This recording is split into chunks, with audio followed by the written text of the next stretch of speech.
We've been waiting for this moment. Generations of innovation all coming together in one place.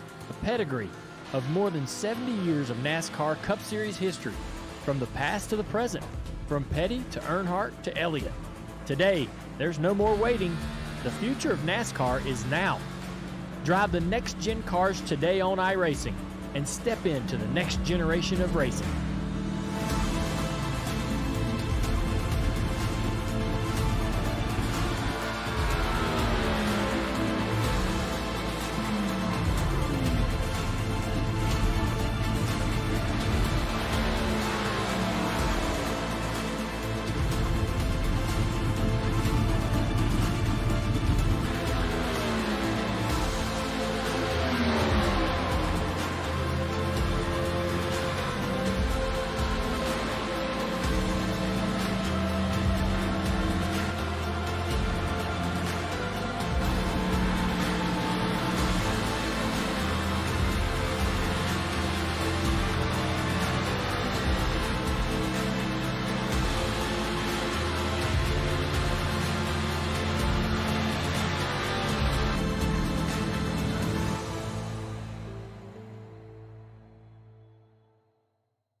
Welcome to European Eracing and the European Eracing League, the premier NASCAR league on iRacing for European citizens. Tonight is time for our 7th round in our Next Gen Series, which is run at Richmond Raceway, located in Richmond, Virginia, USA. Nicknamed the Action Track, Richmond is one of the shortest and slowest circuits, but the bank turns of 14 degrees makes it a lot faster than the smallest track, Martinsville. So for being a short track, it's quite fast, it's quite technical. As you can see, it's a D-shaped oval, and this track is quite old. It opened up in 1946, and it's 3/4 of a mile long, and the NASCAR record holder is still Jeff Gordon from 2014, I think it was, of 20 seconds and 7/10 of a second. My name is Jonas Force, and I'm here at Eason Studio in Stockholm, Sweden, and I will later hand over to our friends at RaceBot that will do the in-game or in-sim commentating. I will later be back with the interviews and the post-race analysis, but let's start with taking a lap around America's premier short track. We're running with the second place runner right now in the championship, Marcus Hagman, and he is starting out with going quite high into this corner. He waits a little bit. You want to be all the way down to the yellow line here, but he can't really fit the car into that corner there, and into 3 and 4 here. We can see this tight line, and with the next gen car you have to be so careful with the entry speed to really get that car to turn in on the short tracks. Not sure why it's so hard to get steering, but tonight will be everything about tire management and taking care of your right side front tire, because every time you go a little bit too hard in here, you will push the tire and it will make you even slower. It make the car turn even worse than it already does. So that will be the key for tonight's race, the tire management of right front, I'd say. Welcome back to European E-Racing. We have 2 races left before this season is over, and yeah, we'll look at the standings in a while, but Linus Broström is having the lead right now in front of Marcus Hagman, that we were running with earlier around this track. We are soon to hand over to our friends at Race Spot. The qualifying will start at 17:20 or 20 minutes past 5 tonight, and the race will start 5 minutes later from that. The European E-Racing League, we are racing this Sunday, and we will have a short little break for 2 weeks, and then we will be back in 3 weeks with the final at Charlotte Motor Speedway. So finally we are short track racing here in the European E-Racing League. We've been waiting for this all season long. These cars are high downforce and low horsepower in the new package that they are using. So what we've been seeing across this season have been more of pack racing, a lot like the super speedway racing that we were seeing in the Gen 6 car and the Xfinity cars and so on. So finally our drivers are going to use their left foot. They're going to brake a little bit, and that will show a different kind of skill for our drivers. So if you want to join the European E-Racing League, check out our Discord, or which you can find on all of our social channels. Twitch, you can find us at European E-Racing everywhere, like Twitch, YouTube, Facebook, Twitter, Instagram, and so on. Whichever social media platform you prefer. I think it's time for us to take a little look at Talladega Superspeedway, the last race we were at, and what happened there. To European E-Racing and the European E-Racing League, the premier NASCAR league on iRacing for European citizens. They're finally going to get the green flag. It's a long, long hold. Linus Broström in control of the field, but he hits the gas, and we are going to go green flag racing here at the Talladega Superspeedway. Thomas Anderson joining in. So just get past Tony Uvinen, who's spent, I don't know if you've been noticing this, Stefan, but oh no, he's gone wrong! Oh! He's gone wrong! He's got it to the side of Anderson, and Anderson, the 83, into the wall in a big way, I'm afraid. Oh dear, oh dear. Right here, he goes up a little bit too high, tries to correct that, has a little bit of a slide that he has to catch, and then wobbles back and forth, gets thrown up by the apron into the 83. But now he might have a friend, although I think Tony Uvinen is just going to have a little bit too much pace for him out on that. Oh dear! Oh dear, oh dear. Well, that is going to be the first caution of the day. It is Alexander Aronson in control of the field. He hits the gas first. Marcus Hagman didn't react nearly as quickly as he needed to there, because Solo was able to get alongside him. Aronson tries to help him though. Yeah, and now Broström. Oh, no, It fell back a on. little bit! Oh my goodness! That has Oh, happened! there's cars everywhere. Daniel Solo at the front spins around. There are cars caught up in that all over the place. Aronson and Stoll look like the only ones who have really got away with that unscathed. That is right here. Not only a big crash, but also championship implications, because Hagman is our current leader. Daniel Page is going to try and side draft him. He's going to dive to the bottom to try and take the win. They're going to slam into each other. Daniel Page has just got his nose in front. They're side by side to the line. Oh, Broström. Has he got it? I think he has. And he has. The 71 Linus Broström buys 21 thousandths of a second. Hey, yeah, I'm great. That was a bit of a snoozer all the way through, but that finish made up for it. That was, even if I'd have been second there, I don't think I would have been too bothered, because that racing towards the line there was just amazing, and I'm just happy I came out first and was able to work the side draft as good as I did. Linus Brostrom comes home with the lead and a win at Talladega. Yeah, we saw some drama there between Uvinen and Anderson. Both driver were penalized for both of those accidents on track, leaving Anderson with the hardest one for that retaliation there. He will be banned for the rest of the season and at the premiere of Season 2 in the European E-Racing League. Anyhow, Linus Brostrom is in the lead with 59 points to Marcus Hagman, which means that for Hagman to close the gap to Brostrom, he needs to win this race, and Brostrom cannot be better than 10th, and Hagman needs every point he can on Brostrom for the last race and the finale. Eric Blix on 3rd position. Except for the 4C Sports drivers, the Alcantech NHR by Neiman Racing driver have been leading this all season long until Hagman first took the lead from him, and now Brostrom is on top. So, but he's only 82 points behind Brostrom, so he still has the chance to take home this championship with 2 races left. Alexander Arielson at 577 points is still a theoretical winner of this season, but he has a long way to go because he is almost 200 points after Linus Brostrom.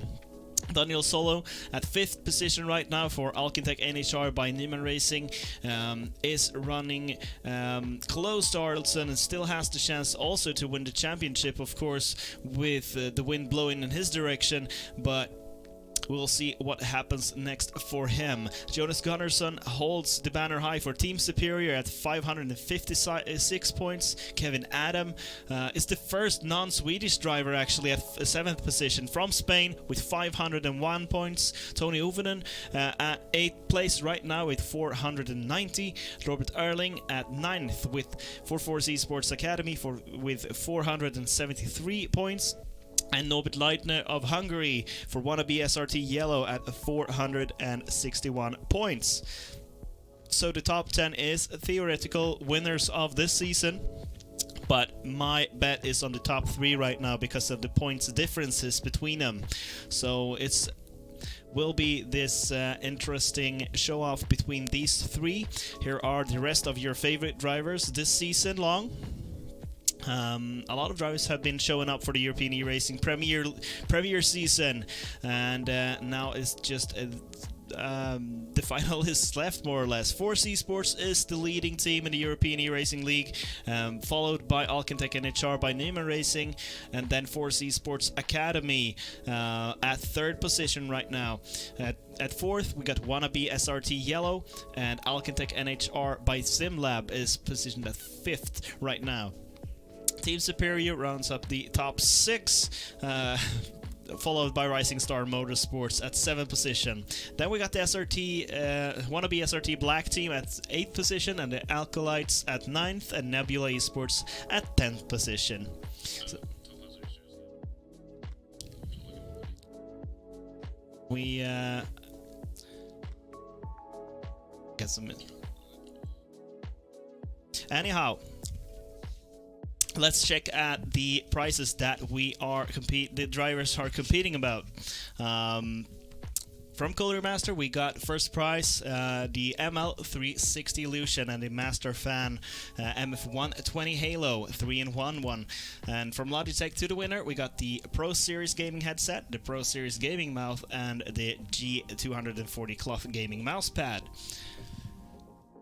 For the second place, the second place wins the Master Box of Cooler Master and a headset from Logitech, the Pro Series gaming headset. Third position gets the Pro Series gaming mouse from Logitech, and from Cooler Master he will receive, the Master Air MA 624 Stealth, and the 4th and 5th finishers get the MM730 gaming mouse. Let's take a short little break and we will be right back.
Alright, we are back at the studio and we only have 4 minutes left to the qualifying runs here at Richmond Speedway. Richmond is a short track, as we've been talking about a little bit in this early beginning, and we are looking into a race that we are not going to pit for fuel, but the tires will run out before the tank will do, so we will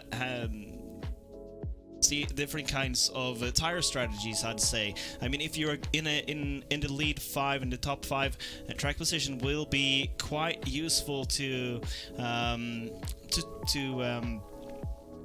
keep, so you won't pit for tires if you don't really need to. And if the field narrows down to about 10 or 15 cars, yeah, you can be a lot more riskier when you're pitting.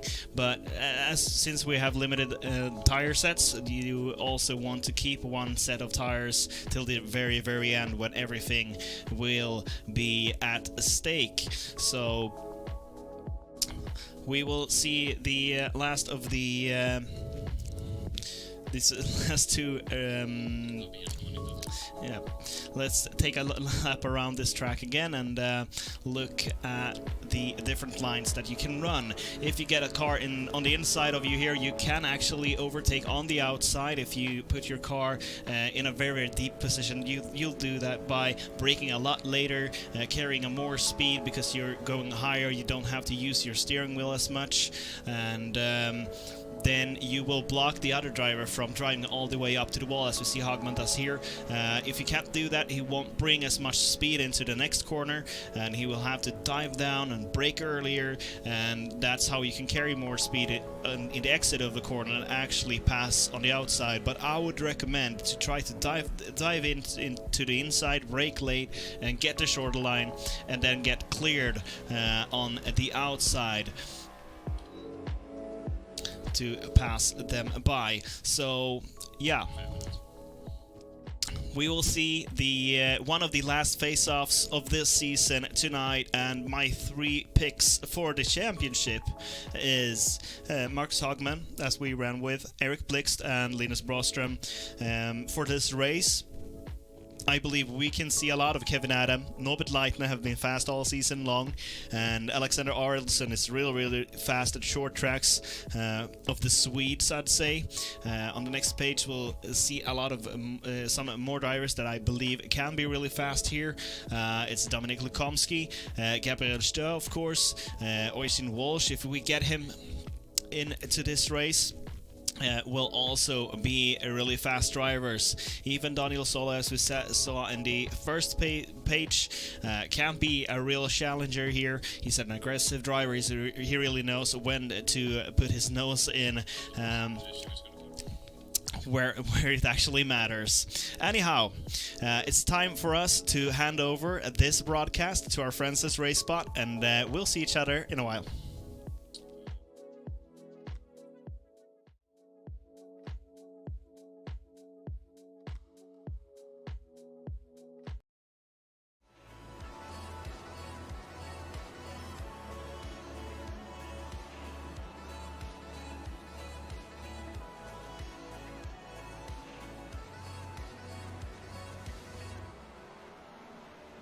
Hello everybody and welcome to Richmond for the penultimate round of the European E-Racing League here for 2021. We've had 6 rounds down and we've got just 2 remaining in this championship now, which is hotting up and coming to a great finale here in the last couple of races. We've got this race here at Richmond tonight, a short circuit, and then a mile and a half to end it off in 3 weeks' time at the Charlotte Motor Speedway. It's going to be very exciting indeed. We've got Linus Broström currently leading the championship, and he's really taken a step forward after that Talladega race where he navigated the chaos well to end up taking a victory in that one and taking charge of this championship. It's wonderful to be along here for this championship once again. My name's Ewan O'Leary. I'm alongside Justin Prince here for this race. Welcome along, Justin. It's good to have you here, and thoroughly looking forward to this race. Richmond is kind of one of those circuits where I'm never quite sure if we can quite count it as a short circuit or not, but I think we just about can. but I do enjoy it. I have to say, it's a nice circuit, and I think we'll see some good racing, certainly some dynamic racing throughout the night. I think so too, because when it comes to the action track, this is the type of facility where, compared to some of the other short tracks on the schedule when it comes to Real World NASCAR Cup Series action, this is more so the rhythm track out of all of them, where you need to be able to hit your marks precisely, and it's not just simple as hitting hard on the brakes, rounding the corner. You need to be able to know which line you need to take, how to be able to attack the bottom of the racetrack in particular, and in some cases, you may be able to get that outside line working. A couple drivers were able to do so throughout the year along the very top of the racetrack with some of the grip levels that are up there. So it's about making sure you get those preferences down and finding out exactly where the speed's going to be. But in turn, this is also going to be interesting with this type of car for today, because a lot of drivers have been experimenting with what gearing you can use, because in the Gen 6 car, you just stay in fourth. But of course, now there's an extra gear to think about, right? So it's the matter of, do you use an upshift? Do you downshift and stay in fourth? How do you handle those shifts are going to be so critical in how you handle the gearing. Yeah, absolutely. It's a bit of a minefield for everybody, and a learning curve for everybody as well, I think. So who can tackle that particular challenge best is going to be the real key to victory here this afternoon. Currently, Alexander Aronson has just taken the top spot here in the qualifying session. We've only got 5 minutes. These guys only got a couple of laps to get themselves sorted out and get themselves into a good shape, but that was out of shape, I'm afraid, for the 27 of Daniel Adam. Straight away loose on the entry into turn number 1 and straight into the wall, I'm afraid to say. So already presenting the challenges of this circuit to us as we look at the 33 as well of Jonas Gunnarsson, who was just beginning his first lap, or the first lap that's second lap, excuse me. He's in third position at the moment, but qualifying in these races never too important. It's one of those circuits where you can overtake fairly easily, and it's a fairly long race as well, 200 laps to make the difference. But either way, getting yourself off to a good start and getting yourself up towards the front will be very good for particularly the championship contenders who want to stay out of trouble early on. I actually slightly disagree when it comes to the importance of qualifying, because when it comes to dirty air, Richmond is the type of racetrack where you can be hampered by it, especially with these types of stock cars. However, you can make passes if you're able to find that preferred group. Sometimes being able to use the middle line if need be in traffic and pinch the drivers on down below you and get a better run off the corner. That gearing's also going to be critical to make passes. But the main thing to try and make moves is stay out of trouble with the air competitors, right? Because there's a chance of attrition. Even with the amount of drivers expected to take the green flag today, there could be trouble at any certain point. You need to be ready to make evasive action and be able to avoid any potential trouble, to avoid significant damage to your race car. So that's also going to be very effective, as well as the strategies, as talked about during the pre-race. That is very true, as Broström, the championship leader, just gets up towards the front with Blicht, who's just behind at the moment, the 95. There's a lot of implications that we'll try and get through as we go on with the race here this evening, and that is a slide that's been going on for a very long time for Daniel Solo, and he's, well, I was just about to say he's just about caught it, but ends up in the wall, I'm afraid, for him, so that's his qualifying over. Number 12 car coming out of the final corner. This is Marcus Hagman, who was looking in a good place in this championship heading into Talladega, but got caught up in that big accident down the back straight, and yeah, that was really the end of his race. He dropped down after that and ended up losing a whole heap of points, and it couldn't even count as his drop round either, so he did lose 65 points in this championship fight to his main rival Linus Broström, who's now 59 points up in front here. Justin, we've got a whole set of championship implications. It's going to be very difficult to get through them all here today, because they've all got a lot of ifs and buts and asterisks within them.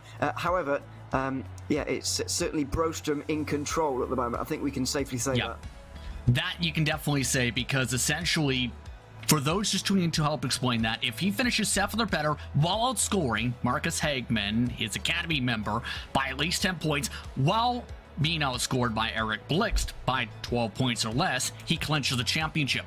You may be wondering, okay, how does someone outscoring you clinch a championship? Well, that's where the drop weeks come into play, where if he gets outscored by more than that, that essentially changes what the drop's going to be. So in our words, it's the scenario where for Broström, the least he can score is 96 points no matter what at the finale currently, thanks to his draw. Max is 160, so his lead is currently going to be either way 165 plus, but it's all going to be important to be able to survive past this starting grid.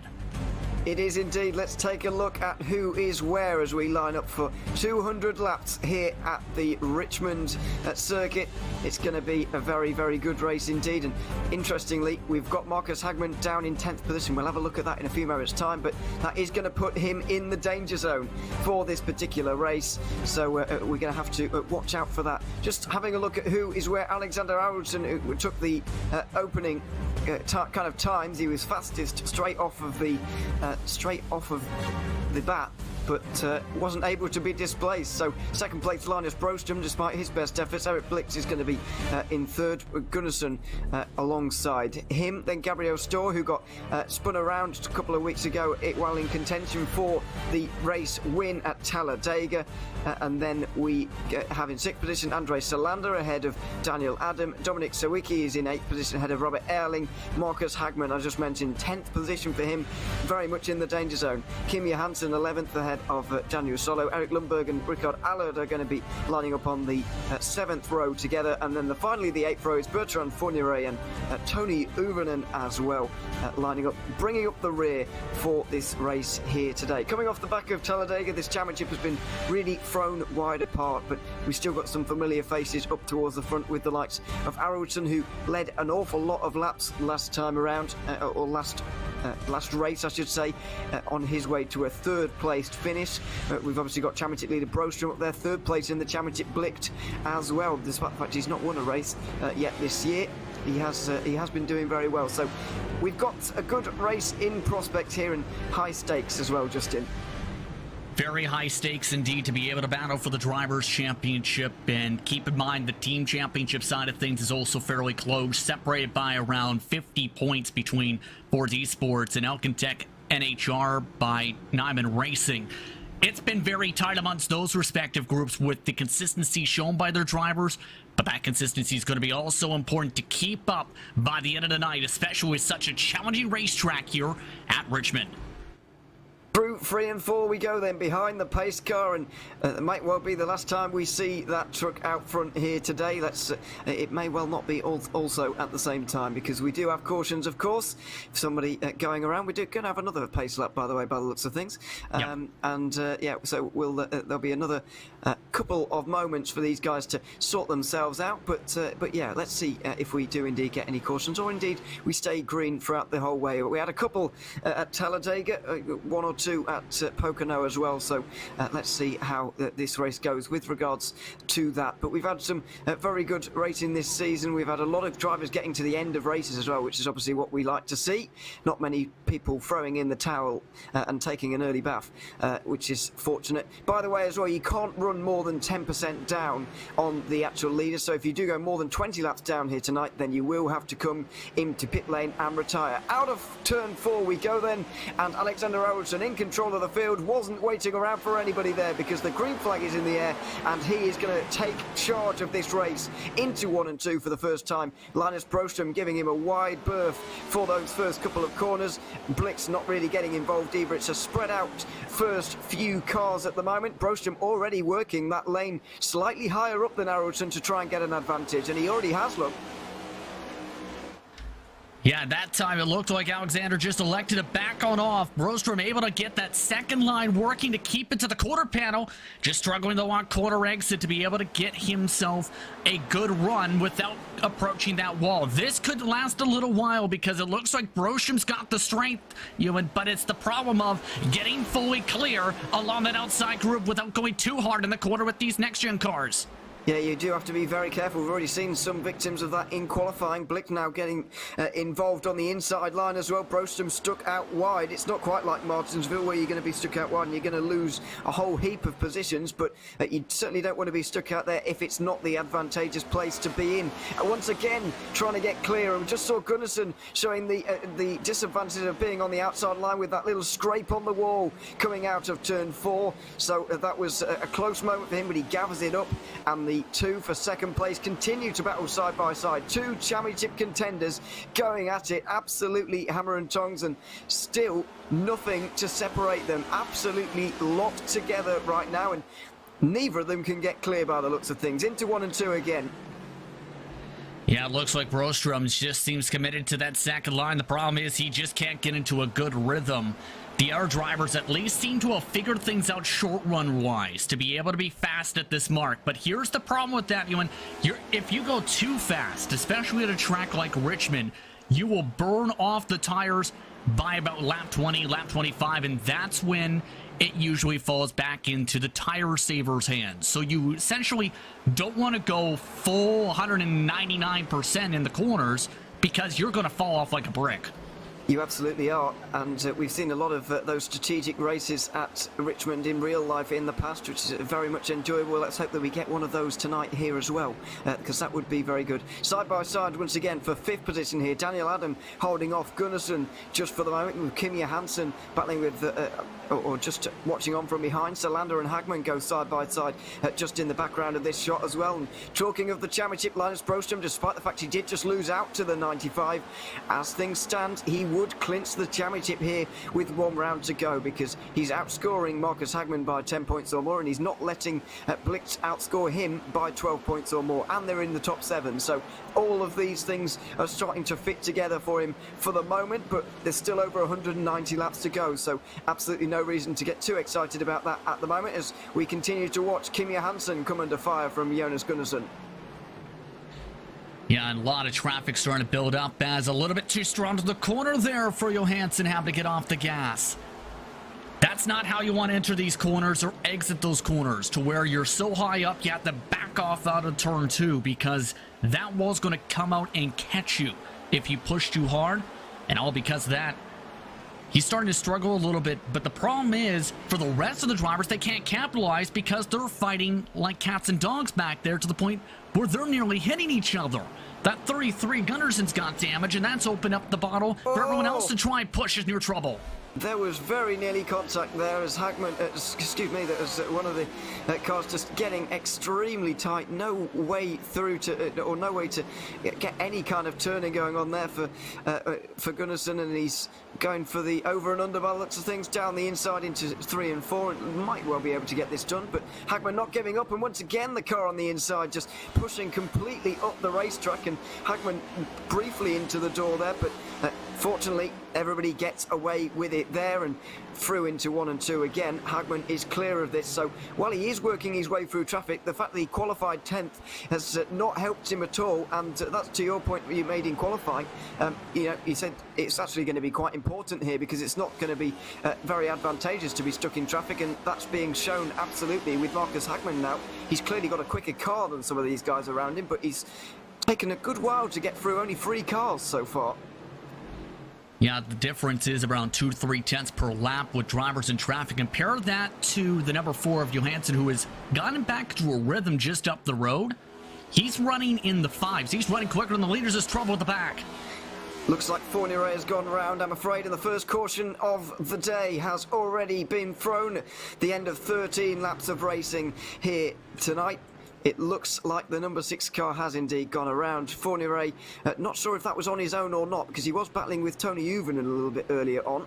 Eric Lundberg back there as well. Let's have a look at what happened to him. Yeah, I think Lundberg's going to have to apologize, because this is the battle for second to last on the track, and just dove for the hole and just drove into his left rear quarter panel, right up into the wall. Yes, the door was open, but at the same time, you have to keep in mind the speeds, and he also missed the bottom there. So hard contact already, and after only a few laps, this may open up the door for maybe a strategy call, but it could be too early with the 3 tire sets in the pits.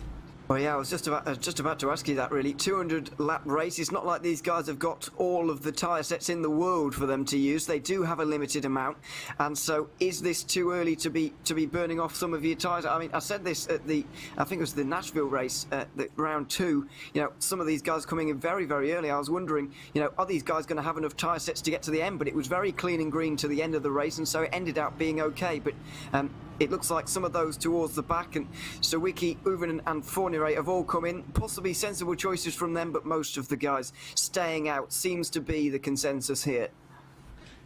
Yeah, for what I can tell, even those drivers who all just dunked down to the pit lane, for reference sake, all just took fuel other than the damage repair going on for the number 6.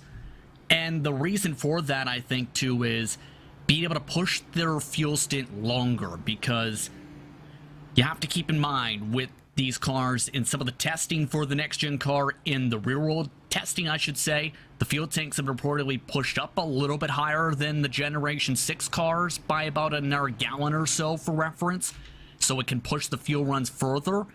But in theory, you want to be able to try and stretch it long, because here's the problem. You get a caution in the middle of the pit cycle, let's say. Guess what? You're 2 laps down. Yeah. It's going to be a big problem, so you've got to be careful. So 17 laps going to be complete at the end of this one. We should be going green, not this time, but the next.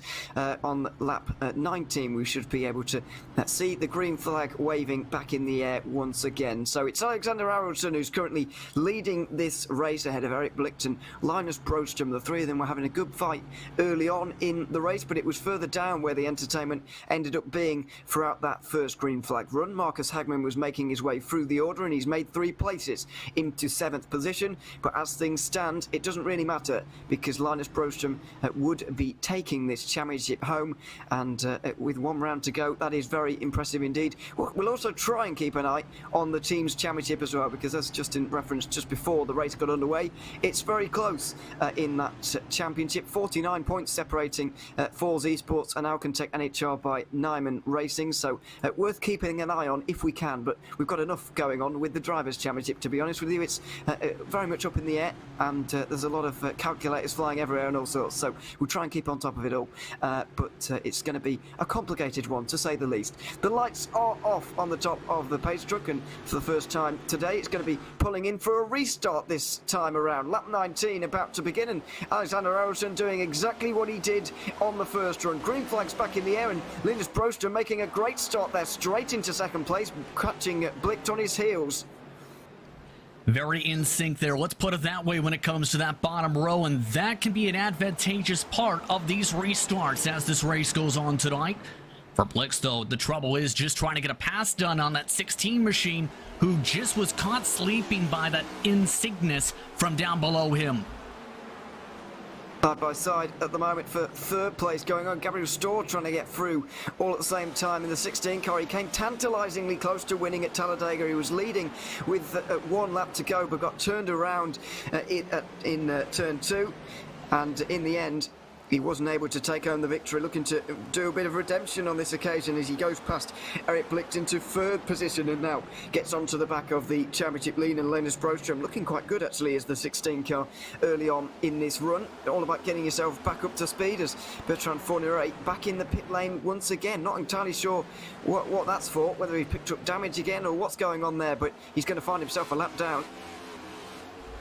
Yeah, remember that 6 machine took a lot of damage, will come out of the pit lane and be lapped. In fact, this time around, already several laps down as a result of some of the damage repair done.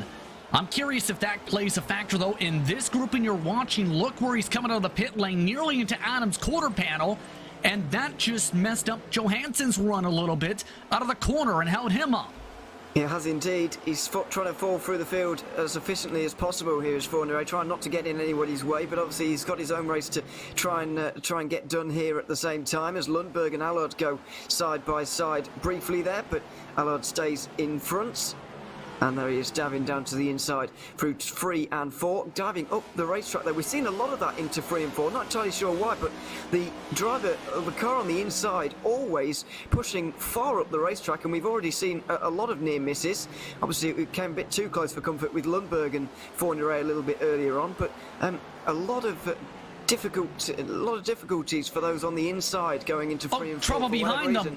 Contact for 4th. Sawicki got dived underneath by the number 84, and Tony nearly spun him out into turn 3.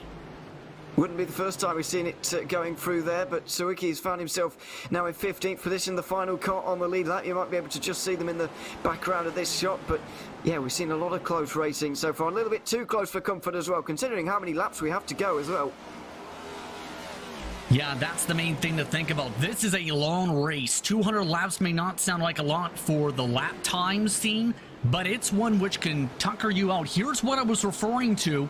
Again, the battle at the back of the field, a dive to the inside, similar situation to the first caution, except this time it was saved. Just didn't get anywhere close to that yellow line to the bottom to be able to avoid the contact, and ends up causing that trouble. You also had the outside car starting to arc it on and not expecting the dive. It was a very strange moment there, and a good save, to be fair, to everybody for holding that one together. And we stay green here as we're about to complete 27 laps of this race. Alexander Aronson still leads, and he's looking fantastic at the front of this field. Over a second to Linus Broström. Gabriel Storr not too far behind. Eric Blicht is here as well. Daniel Adam just after that. Then we've got Johansson, Hagman, Solander, Gunnarsson, Solo, Erling. They're all here, and you can see side by side just in the background. Bit of a mistake going on. Gunnarsson versus Solo into 3 and 4 right now. This is the kind of thing we expect to see all night long, really. It's going to be good fighting between them all, but Blix is looking pretty good. Storr got off to a roaring start on this restart, but now he's coming back down to earth a little bit by the looks of things. Yeah, I think Broström's just trying to keep the tires cool, not really pushing too hard compared to the 24, who's really trying to run off into the sunset. Keep in mind, before the caution flag, the tires were starting to fall back in Broström's direction. So essentially, this is going exactly what Linus wants this to play out. Allow the leader to run and then reel him back on in, have the tires heat back up and wear on out more so. And I think everyone else is picking up on this and just is being content for now on riding along and waiting to see if anyone slips up. And let's not forget, Aronson and Broström are champion or teammates in this race. There's only 3 championship contenders left, so if Broström needs the help, Aronson will certainly provide it to him in terms of trying to win this championship, because if even in this situation right now, Broström will be walking home with the championship here with still 1 race to go. So, you know, there could be help on the way for Broström here. He's got a teammate up there. Unlike Hagman, I guess they are technically on the same team. Falls Esports Academy, Hagman is part of.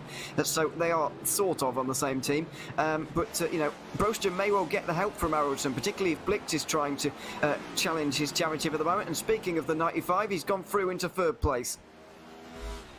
Blixt is starting to do what he needs to do, at the very least early going. Keep up toe-to-toe with Broström. Try and force him to try and pick up his tempo. If Blixt can get him to push on up, force Broström to burn up his equipment, Blixt might be able to take advantage. It's just a matter of making sure he doesn't burn up his tires in turn.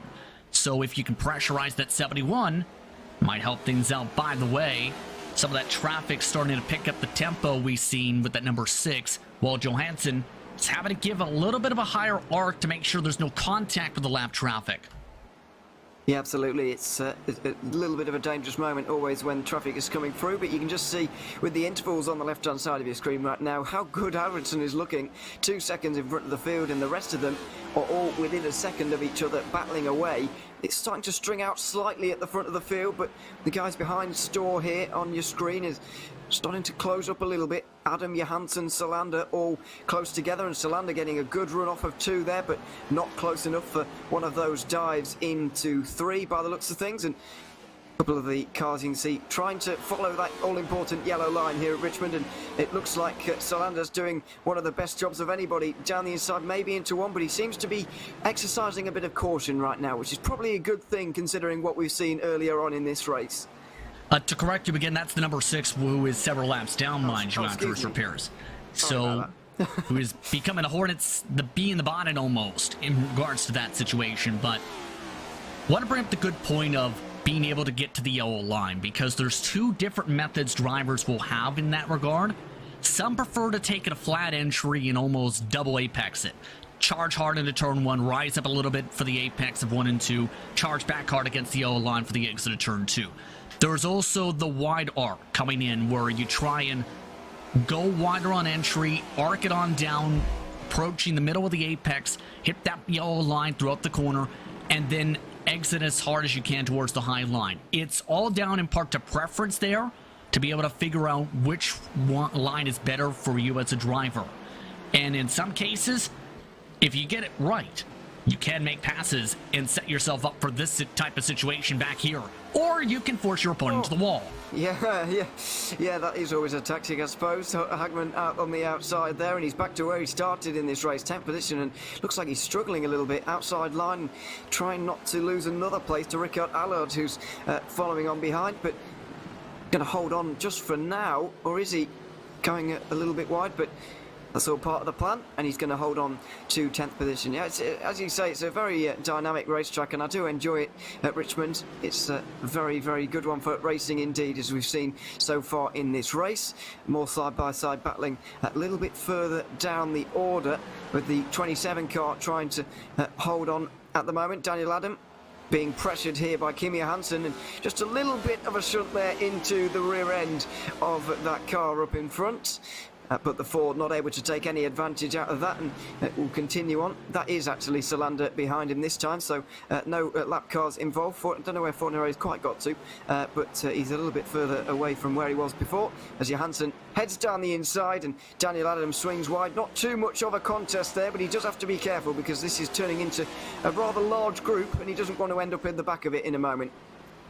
Looks like Adam thought about a possible peak, and keep in mind Daniel Adam, known for being a well-regarded streamer on the iRacing service, working with one of the setup shops on the platform, shows some good speed. The problem is, Adam seems to be struggling mid to long run here with some of the lines he took, to the point where Solander's now taking advantage of that to dive to the inside as well.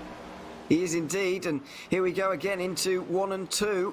Adam on the outside line, Solander, but look at the speed around, rolling around there, although on the exit not quite executed as well as he would have wanted, and Gunnarsson's going to follow straight through. Daniel Solo as well, by the looks of things, and this is exactly where Marcus Hagman should be, and he should be gaining a position on Daniel Adam at the moment, but he's continuing to fall back. 11th position for the current second place man in the championship. It's all starting to fall apart for Marcus Hagman in the number 12 as these guys continue on around 1 and 2 once again. Daniel Adam has fallen to the back of this group. We just want to bring up the point of tyres that we were mentioning a little bit earlier on. You only get 4 sets for these or for all of the races that aren't the finale at Charlotte, because that is a little bit of a longer affair, so doing that on 4 sets tyres would be almost cruel. But this is going to be a 4-set tyre race, and already I've noticed I think more than a second's worth of drop-off in terms of tyres. We're approaching the 1/4 distance in this race. Are we going to see some pit stops in the next 5 laps or so? Those guys trying to get a bit of an undercut maybe and go a bit quicker on new tyres. We've already got Hagman in. I'm surprised I'm seeing pit stops actually right now, because normally the call that's the quickest strategy is trying to limit the amount of pit stops. I'm absolutely surprised to see drivers pitting after only this many amount of laps to come in for a set of tires, because this is a massive gamble that will cost them 1 up to 2 laps here. So, in other words, this is the play. If you're those two who just pit, you need this race to go green. If it doesn't go green, you're in massive trouble here. Absolutely. It does need to stay green. We're on lap 47 at the moment, and Alexander Aronson with a 4-second lead out front at the moment. Interesting to see that both of those cars are Force Esports Academy cars, so there's clearly a plan there. And the team have clearly taken that on. I just wonder if Aronson and Brostrom are going to go down the same line, because they're also Force Esports cars. If they indeed are not a part of the same team quite, they are still Force Esports cars, and they're in a Discord channel together. I can see that they're chatting to each other. So is there clearly a team orchestrated plan there by the 4 of them to go for that strategy, or is this just a poor call being made? You can already see though the tyre advantage that these guys have got. I believe that was one of them on the back of Blitz right now. We're looking at the battle for second place, and you can see there's no question about the fact that you can, gain a lot of time with the new tyres on, but are those pit stops just going to be too costly is the question, as we've got the car stopped and the caution already. Exactly what you were fearing for them has happened immediately on lap 50. Why in the world did he just stop on the race? I'm not sure what just happened here. I think he might have almost hit somebody in the back end and then had something happen when he clipped the apron. But the thing is, you don't stop on the racetrack to get the caution flag out here. I don't get it. Yeah, it seems to... Full stop. stopped on the racetrack there and brings out the caution for the second time here today. Might get in a bit of trouble for that, in all honesty, but we'll wait and see. Lap 51, and it's going to be pit stops everywhere by the looks of things. Arulson comes in, the 82, going to stay out there of Robert Erling, and that is a sensible call, you might say, but he's 2 laps down at the moment, so he's only going to get himself to 1 lap down. We'll see if Hagman can get the wave around as well and get back onto the lead lap, but exactly what you feared for those two, no matter what we think of how the caution came out, that exactly what you were fearing for Hagman and Erling has happened almost immediately, and they've already been nearly trapped a lap down. I don't think they're quite going to get trapped, although Uven has stayed out, so he might well do in the end. We'll wait and see, but it's not a good situation for them to be in. I'm absolutely stunned about that decision they made. That's the only way to put it. Hagman, believe, just got the lucky dog. He's going to get lucky here, but it's a one-stop under logical situations. You don't end up saying, okay, I'm going to make this work with 2 extra pit stops. You're not going to make up the full time delta for that in the first place. I'm just mind-boggled about that decision-making to be able to try and go for that strategy, because now you're put in a box now where if you're the 82, you're a lap down, even with the wave around, and Hagman has lost all his track position. I'm just absolutely confused about it. Yeah, it is a confusing decision. Hagman is currently in 8th position. He's got the lucky dog, as you're saying. He's gone around, but I would have thought he would rejoin at the back of the train and not in the middle of it, which he's done at the moment. I'm not sure how that's going to work out for him, but either way. He should go to the back. Yeah, he should go to the back. He should do. He's in 8th at the moment, but he should be filtering down to 14th, which is where the last car on the lead lap, Tony Uvenen, is currently making a pit stop, and it's quite a long one as well for Uvenen, so we'll see if he can stay on the lead lap actually here as the lights are about to go off. But either way, we're about to go green flag racing sooner rather than later once again. But 150 laps to go, 145-ish laps to go. Is it going to be green flag, sorry, not green flag. Is it going to be everybody going to the end from here, or are they going to split the rest of this race in half? I guess it does kind of depend on what happens with the cautions. Well, that's going to be the big thing for one. That's going to dictate when you come in for the tire sets. But the second thing that's going to be the most important thing to consider is this is still technically going to be a one-stop, in my theory, where you could split this race up the middle, strategy-wise. So it minimizes the amount of time the longest stint will probably end up being. But I still see this, if it goes green, being a one-stop to make sure you're good to go on tires as well as fuel. I mean, they've only got 2 sets of tyres remaining anyway, so it's not like we're going to have millions more pit stops. The lights are still on at the at the top of the safety car. Salander and Sawicki came in last time around, by the way. So we still do have 14 cars on the lead lap, but they're not all in where we were before. Salander and Sawicki indeed do get out of the pit lane now, and we're going to be getting ready to go racing because the lights indeed finally do go off, and we're finally able to get formed up here with 145 laps to go and get ready for a restart. Arulson and Brostrom are going to be on the front row together. Blicht is alongside him, and it really needs to get through and try and win this race. In terms of getting through on Brostrom, if he wants to indeed clinch this championship, or at least keep this championship alive, I should say. But let's wait and see. Arulson, for the 3rd time, is going to hit the gas out of turn number 4 and take a nice lead into 1 here once again. He's done it a couple of times before, and it's been executed perfectly once again. Brostrom holds on to 2nd, Blicht in 3rd, with Storr, who's always quick out of the gates, in 4th position, already looking to try and get through on the 95. Johansson in 5th, with Daniel Adam in 6th. And we look at the battling going on a little bit further down. Another good restart from everybody. Arulson taking the lead once again. I'm absolutely shocked about that pace in the 24, let's put it that way, because he just did not fall off like I thought he might have had the potential to, compared to Brostrom and company, where he was running up to 3/10 quicker per lap. So I'm wondering what the play is there, but there's trouble in turn 4. Oh, it looks like there might be a car around Allard, and Uvenen might have been involved. There's multiple cars involved here, actually. Spun around there. Allard is trying to get going again. Deary me, there's a lot going on back there, and somehow we stay in green. So I'm not entirely sure how that's happened, but we've had a couple of laps under green. I thought we were going to go yellow there, but reason we are carrying on here once again. Allard and Hagman, Uvinen, all going to be not very pleased about that. Championship contender, the number 12, caught up in that one. Didn't quite see what happened, but very bizarre not to see a yellow for it. Yeah, usually that's around the point where you get that trigger since there was someone around right next to other cars.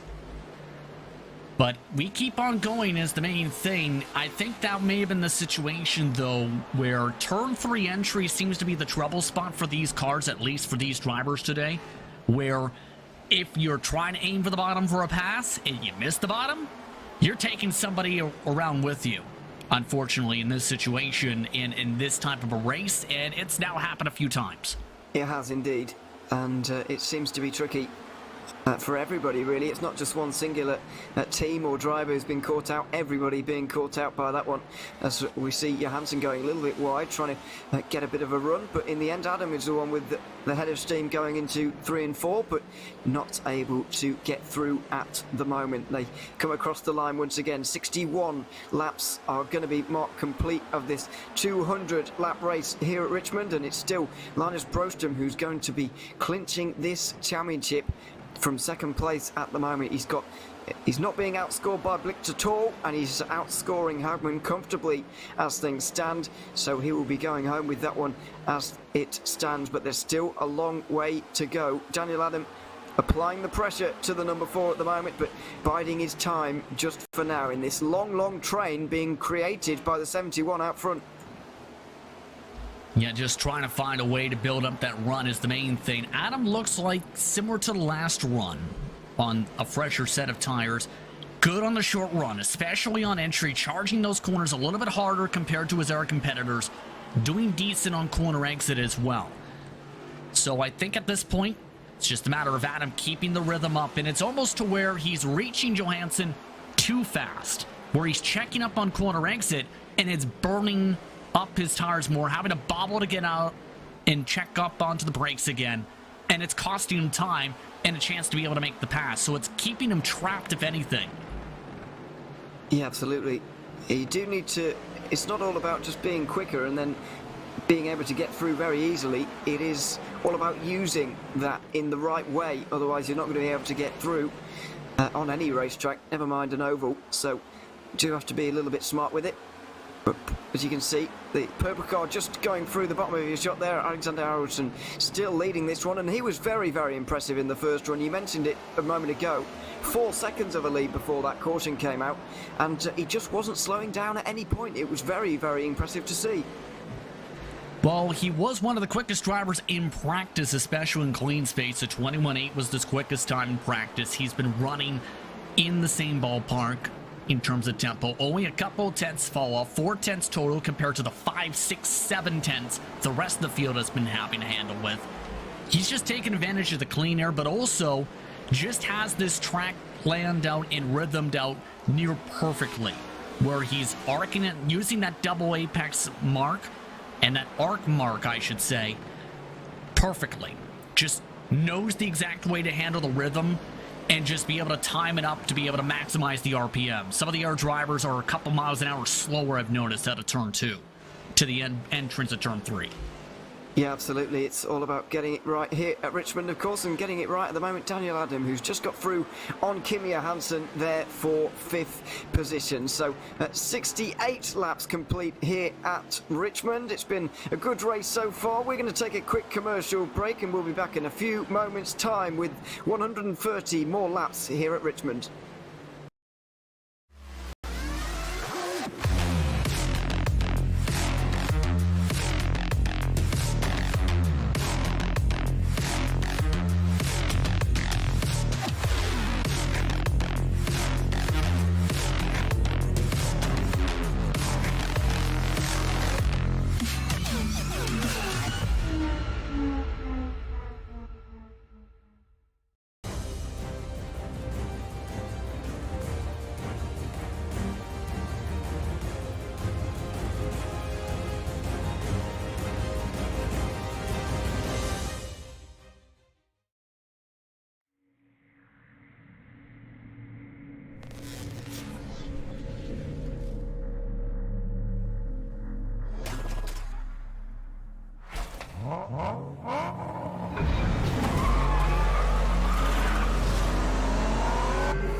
Welcome back to the European E-Racing League's penultimate round here at Richmond, where we've just had a change for second position as Eric Blitz gets through on Linus Broström, the 95 in front of the 71, as they're in traffic right now. While you were away in that commercial break, Justin, we had a few problems for Daniel Adam as well. We saw a little bit. He's now down in 8th position.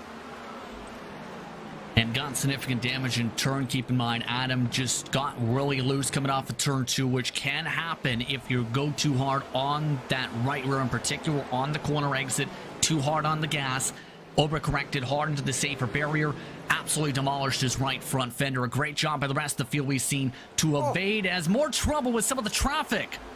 That was very, very close for Linus Broström there, who nearly got into the back of one of the cars getting lapped there. Could be Rickard Allers, that one, with a little bit of damage after the incident that we had early on in this green flag run, this most recent green flag run. It's taken the wind out of the 71 just a little bit as Gabriel Storr really starts to flex his muscles and show himself towards the back of that 71, but this is the battle for third place, and it's quite an important one, because if indeed this pass were to happen, then the championship would no longer be clinched by Broström, because Blitz would be outscoring him by enough points. It's quite an important one, this, but still over 120 laps to go. No need for panic at all for anybody just yet, other than maybe Hagman, who's down in 12th. Here's something to consider. Looking at the point system, was studying this before the race. It's a 10-point difference between second and third. Remember, though, that Broström has also led a lap, which is another 5 points to be able to get scored as well. So in other words, this is a 5-point difference. The panic button would sound if he ends up taking the lead blitzed in this case. So in other words, if Broström wants the championship right now, he cannot afford to see that 95 in the lead itself. Yeah, you are absolutely right, because that would still be 12 points if indeed they're second and fourth, but that, as you rightly say, the lap led for Broström there is saving him a little bit, and so that is very useful for him, and he'll still be just outscoring him by 12 points, and that is still enough. So we do have a very dynamic championship situation up at the front at the moment. In terms of the teams, Eracing and Broström are comfortably outscoring Blitz and Solo, but we'll try and do the maths on that after the race, to be honest, because there's kind of 4 different equations to be done there, and that just makes things a little bit more tricky. But it is going to be close heading into the final round as well. I don't believe there are drop rounds in the teams championship, although I will have to check that, because that would add another layer of complication to it, all at the very same time as well. But what I can tell you is that Eracing is doing very well. He's got a 1.2 second lead right now over Eric Blitz. Linus Broström just about the same distance behind him, and then Gabriel Storr is keeping him company, currently focusing on Daniel Solo making his way through the traffic and trying to chase down Jonas Gunnarsson for 6th position, as Bertrand Fournier's very disappointing day continues on. He's in the pit lane right now and a couple of laps down, 3 laps down actually by now. There's still 13 cars on the lead lap here in this race. We've had a number of issues for those a bit further down, and so they're they're a lap down, some of them, at this stage in the race, which is a shame to see. But there's still a lot to look forward to in the rest of this race, really. You know, who's going to pit? Is there anybody who's going to pit on lap 100 here and try and split the rest of this race into 3 parts? We're not expecting there to be, and we're not expecting it to be a good strategy to do that either, but somebody just might go for it. It's a very risky call, because again, it would have the gamble of it stays green, and the fact you feel like you're quick enough to make up the delta of what would be about 40-50 seconds for that pit stop sequence. You have to consider that as well. So it'd be an absolutely huge call to try and risk that. Let's put it that way. However, who's to say we don't see drivers try and extend the run as far as they can on terms of fuel, and try and make sure they stay on the racetrack and keep as many drivers pinned a lap down as possible, because that may be, for some drivers, their big chance to become the leader or in control of the pace if they get that caution flag with an extra tire set at hand. So you have to remember that as well. Here's the thing, though. You get a caution from about a couple laps from now. You end up getting into the spot where you might see most of the field take the tire sets, but then it's a bonanza for when you use that 3rd and final set of the pits. Yeah, absolutely. And what's going to happen if there's a real late race caution as well? Because that could just completely throw all of the paper out of the window entirely as we look at the battle for 8th position between Solander and Adam. They've been going like this for a good few laps at this point and absolutely locked together. And the problem you referenced earlier of not being able to quite get clear is becoming quite prominent as they go into 3 and 4 again. Let's hope that the 140 doesn't actually understeer straight into the 27, and fortunately everybody keeping on their line quite nicely, hugging the yellow line at the bottom there, which is nice to see. And these two just can't get enough of each other at the moment, absolutely locked together. But it looks like maybe now Daniel Adam is going to sweep around the outside and get cleared. Yes, he does for now, but Solander almost looks like he's fairly quick, or it's the problem of he knows Adam's struggling, especially with that damage. He just can't get the full run. Nearly to the back bumper there this time. Just doesn't seem to have quite the confidence to be able to send it in fully without feeling like he might slide up here. So he's playing this very cautiously to make sure he keeps this car going on the racetrack.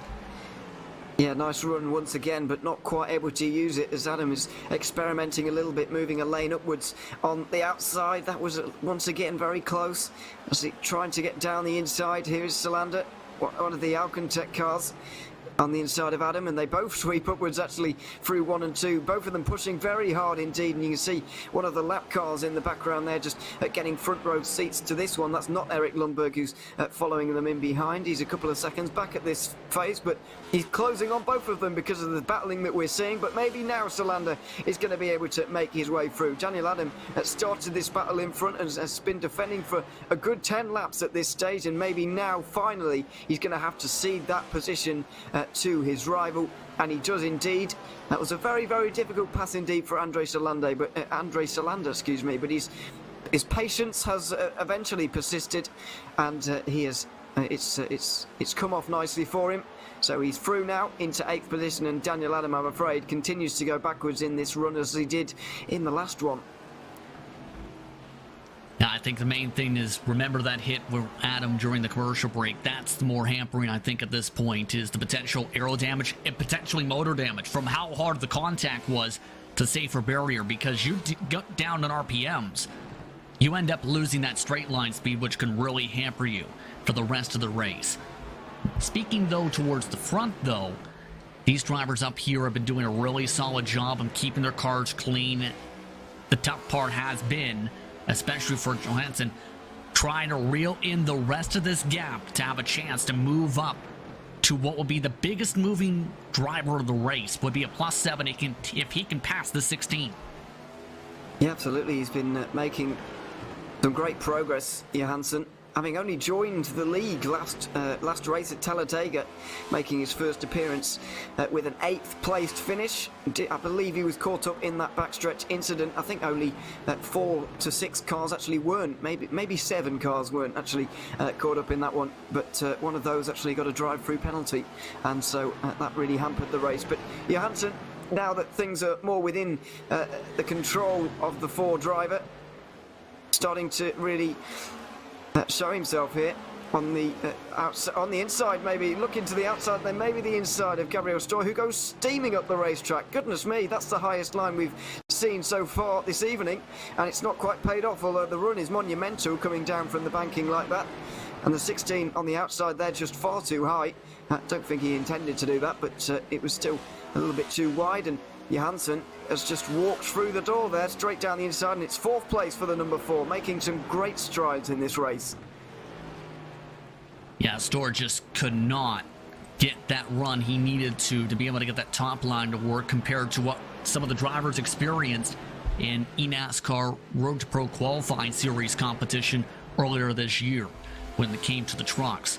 It almost looks like Story, though, is fighting a right rear or right front tire being too burned up. He seems to be struggling to turn in and turn off. That's usually the sign where you've burned too much of that tire up, and it forces you to get really tight. Speaking of tight battling, though. Absolutely. Dominic Sawicki is holding on from Marcus Hagman, or he was until this move here. I'm not entirely sure, because Hagman was caught up in that incident involved with the likes of Allard and Uvenen a little bit earlier on. and he lost a lot of time, but I don't think by the looks of things he's picked up much damage. And 11th place, he's on a bit of a comeback charge right now, trying to get as many points as possible, get towards Broström. If indeed Broström finishes where he is right now, then well, it's pretty much impossible for Hagman to stay within 10 points without actually overtaking him, because of those 5 points for leading a lap. But Hagman right now was one of the earliest to pit. Previously, Gunnarsson and Adam come in now. Lap 100, it seems that we are going to see a couple of drivers splitting this final part of the race into thirds. Interesting call is what I'm going to say on that one. But it takes a lot of things going right for it to play out. That's all I can really say when it comes to that, as the 98 is also elected to come on in. Robert also coming on in the 82. I don't blame them for trying something different for a lot of these drivers, but again, this is a massive gamble. Storr and Solo also come in, and I don't blame Gabriel Storr, I've got to say, because if you saw the way he was trying to turn into some of these corners, he could barely get around, to be honest, without the handbrake. So yeah, he was struggling. Marcus Hagman also comes in. He's been committed to this strategy from quite far out. And so it looks like a lot of these guys are coming in. 6 drivers, 6 or 7 haven't decided to go for this strategy. And when so many decide to go for this, you almost start to wonder whether you are doing the right thing out front. But I think it would be a risk for Eracing to follow these guys. Since he's only got about 20 more laps to go on the set of tyres anyway, he should be absolutely fine. Yeah, exactly. It's still one stop, technically, if you keep on pushing. So if you want to go for the undercut, yes, it's fine. Realistically, you can still make it on gas from this point too, mind you, believe. But the main thing is going to be as well, do you want to risk losing time if you end up getting the caution? You don't want to end up being pinned. That's going to be the balancing act for a lot of these drivers now. And Johansson, I think, has just said, you know what, I'm 8 seconds back. I'm going to see if I can try and get something to go his way. He's now coming in. So it leaves Eracing, Blicht, Broström, Lundberg and Allard all out there, but Allard is already a lap down and he's trapped with some of the other guys because of his incident earlier on in the race, which has allowed that to happen. But some of these guys now are going to be very quick indeed. Storr 1.2 seconds quicker than the leader on the last lap. And so there's no doubting the new tyres are going to help them massively in the early part of this. But how is it going to pay out in the long run is the real question. There's still 93 laps to go in this race. Going to the end on this set of tyres is going to be a real problem for them, I would imagine. And when the other guys come in, they're going to see similar kind of benefits with new tyres themselves. So it's a very, very difficult situation for them to be in. But it's very interesting to see that only 4 drivers have gone with what we would call the traditional strategy. And Lundberg, no disrespect to him, but he's a long way off at this point, having been involved in incidents earlier on. Broström's just elected to go for an undercut himself here. Wow. So I think Broström's trying to say, just in case it ends up playing out that possibility of a caution after everyone else comes in for the one stop, I'm thinking he might be trying to say, let's go in the in-between route of that to try and balance out the potential of the points. The leader's now coming in too. The leader, and that has to be and Blicht as well, that has to be to cover Broström, because if they'd have left it too long, then they would have got undercut completely. So everybody in after 109 laps in this race. Wasn't expecting to see that at all, and I wasn't expecting the one stop to be the kind of dangerous strategy to be on. But look at Gabriel Storr at the moment. He's through on Broström by an absolute mile. Gunnarsson, Johansson, Solo, they all get through on Broström. Oh my life, this has been a real turn up for the books. As Broström, look at his pit stop time. He's been there for 25 seconds or more. The championship leader is all of a sudden dropping down the order like a stone because his pit stop's 11 seconds longer than it should have been. Something must have happened in the pit stop sequence because he was in the box. I almost wonder if he got that very, how do I phrase this, unfortunate scenario where the crew doesn't pit him. Because that's the only thing I can think of. Not entirely sure. And Brostrom all the way down 10th position. He's down behind Hagman all of a sudden, and he's a long way behind Blicht. So just to update you on this order, which is completely, if you turned off 10 minutes ago and you've turned on again now, then you'll be completely wondering what's going on here, and we are as well. So Gabriel Storr is leading this race by a second. Alexander Arudson is in second place ahead of Eric Blicht, who's just got through on Jonas Gunnarsson. Kimi Hansen is in 5th position ahead of Daniel Solo. Andre Solander 7th ahead of Marcus Hagman, who's climbed up to 8th after all the problems he's had today. We've got Dominic Sawicki in 9th. Brostrom has found himself all the way down in 10th, and he is on our screen right now trying to get through on Sawicki. But you've seen, even though he's only got 10 laps newer tyres than Sawicki and Hagman, there is still a benefit for him right now. He will be gaining time.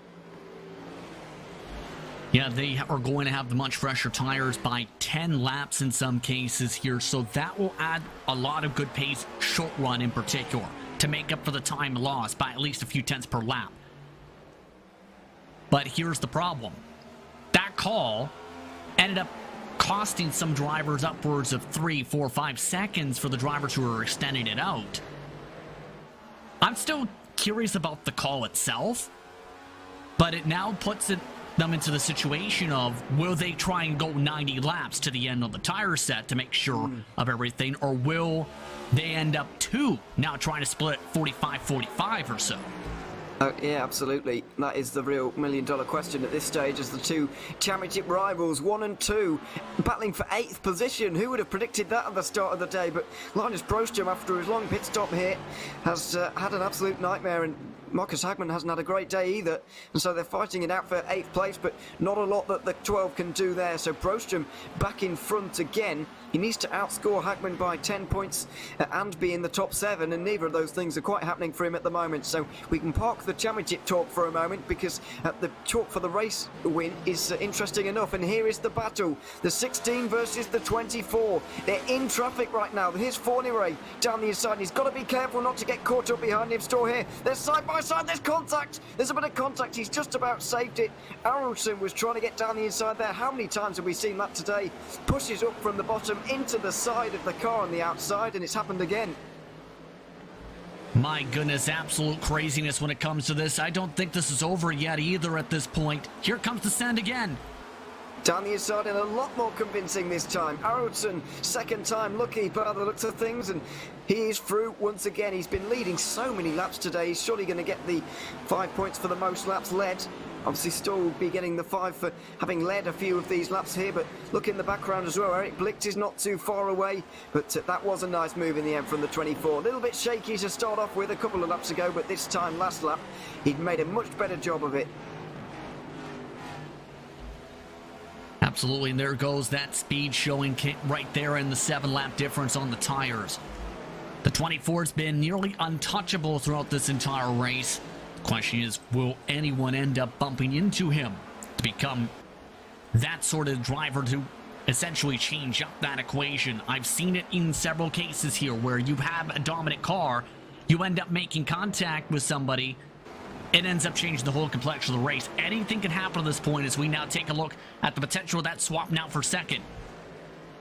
Yeah, it's looking pretty good for Eric Blicht here. He's got a fantastic run off of 4, down the inside into 1. Surely it's going to be all his, but he's got to be careful to hug that yellow line on the bottom there, and Storr gives him the room. Blicht returns the room on the exit of 2, and it's a nice battle between the two of them.